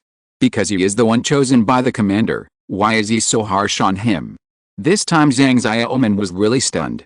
He originally thought that he was transferred to make room for Ren Xiaosu, although he thought that Ren Xiaosu would not be promoted so quickly. But the result was the opposite. The whole company was commended, but Ren Xiaosu received nothing. Okay, we can't figure out the commander's idea. You go back first. The awarding ceremony will be held in the evening. Zhou Yinglong waved his hand. Zhang Xiaoman returned to the company absent-mindedly and continued to lead everyone in running exercises, but everyone could see that Zhang Xiaoman was worried. Company commander, have you been criticized by the battalion commander? Jiao Xiachen asked. I always feel like you're worried about something. Zhang Xiaoman said, because we captured Dingyun Mountain and Guanshan, the commander decided to give each of us a third-class merit. This is a good thing. Jiao Xiachen was delighted. Maybe all the soldiers in our spearhead company will become officers after the battle. What's good about that? Zhang Xiaoman said, only Ren Xiaosu didn't get the third-class merit. When these words came out, everyone was stunned. Why? Even if Ren Xiaosu didn't mention himself much in the report, the whole company got the third-class merit. Why didn't he get it? Is there something wrong with the report? Let's go find the battalion commander to rewrite a combat report. Yes, let's go find the commander. This is unfair. Ren Xiaosu risked his life for the company's mission. No one else can climb up that back mountain. Even if they climb up, they may not be able to cause much damage to the bandit's nest. Jiao Xiachen said urgently. He should have been the first to achieve the credit in this battle. Everyone looked at Ren Xiaosu, but Ren Xiaosu smiled and said, it's okay. It's useless for me to get credit. Don't help me find the commander. Didn't you say that when a soldier is in the army, obedience is his duty? Let them arrange whatever they want. We just need to follow their orders. Zhang Xiaoman said in a very stubborn manner, you should fight for this as well. What's there to fight for? Ren Xiaosu smiled and continued to run forward. Hurry up and run, otherwise you won't be able to catch up with the mule later. Everyone looked at each other, not knowing what to say. The medal awarding ceremony in the evening was more important. The forward base treated this medal awarding ceremony as a mobilization meeting to boost the morale of the troops. However, Zhang Xiaoman called together all the soldiers of the Sharp Knife Company except Ren Xiaosu and said, listen carefully, riding this joint protest is an act of rebellion. If the commander is unhappy, I'm afraid you will have no future in the army. I don't believe it. The commander is not the kind of person who can listen to suggestions, Jiao Xiachen denied. Anyway, I will sign it. The credit must be given to Ren Xiaosu. If Ren Xiaosu doesn't fight for it, we will fight for him. Zhang Xiaoman said, okay, then I'll write it and you sign it. A group of rough men lowered their heads to think about how to write this letter of protest. It was really difficult for them. At this time, Zhang Jinglan had arrived at the forward base and was holding a meeting with all the generals in the combat sequence. Just when he talked about how to cross the river along the B1 river line, the orderly came in and whispered to him, all the non-commissioned officers of the Sharp Knife Company are here. They said they are delivering a letter of protest on behalf of the entire Sharp Knife Company. Zhang Jinglan smiled and said, didn't they just say that they would be awarded third-class merit? What is there to protest about? Let them in. The other generals whispered, then Commander, shall we go out first? No need, Zhang Jinglan shook his head, listen to what our little brothers in the Sharp Knife Company want to protest. Zhang Xiaoman, Jiao Xiachen and other non-commissioned officers were brought into the command tent. Zhang Jinglan smiled and said, Tell me, what do the heroes of our first victory want to protest about? This is our letter of protest. Zhang Xiaoman handed the crumpled paper to Zhang Jinglin. We just feel that the treatment Ren Xiaosu suffered is not fair. We want to rewrite the battle report. He is the one who made the greatest contribution in this battle. Oh, Zhang Jinglin nodded and read the letter of protest, which was signed by all the soldiers of the Sharp Knife Company. He said, "What you mean is that you forged the battle report, and you, Zhang Xiaoman and Jiao Xiachen, falsely claimed military merit." Zhang Xiaoman gritted his teeth and said, "Even if you punish us, Commander, we will accept it. But Ren Xiaosu really made a contribution. You can't give all of us a third-class merit and then forget about him. Isn't this a slap in our face?" Zhang Jinglin said calmly, "We are not targeting people, but the matter. Forging the battle report will be criticized within the army, and falsely claiming military merit will require the cancellation of the third-class merit of all of you, even if you are a hero. As for Ren Xiaosu's matter, I know about it." Zhang Xiaoman and others were a little confused. What does it mean to know? After that, they were let out of the tent by the orderly. Zhang Jinglin smiled and threw the protest letter to the other generals. "Take a look." Zhou Yinglong sat at the end and thought that Commander Zhang looked very happy. The commander threw this protest letter to the other generals to tell them what Ren Xiaosu, whom he had chosen, had done. He was just a soldier who had just joined the company. How could he let a group of comrades fight for a third-class merit to help him protest? This Ren Xiaosu was more popular in the Sharp Knife Company than expected. If you are a beam of light, you will eventually meet other lights behind the dark thunder clouds. End of this chapter. Thank you very much for reaching the end. Don't forget to like. Looking for more exclusive content and immediate access? Subscribe to our Patreon. Remember, every like, subscription, or donation encourages us to continue. Thanks to everyone. See you in the next video.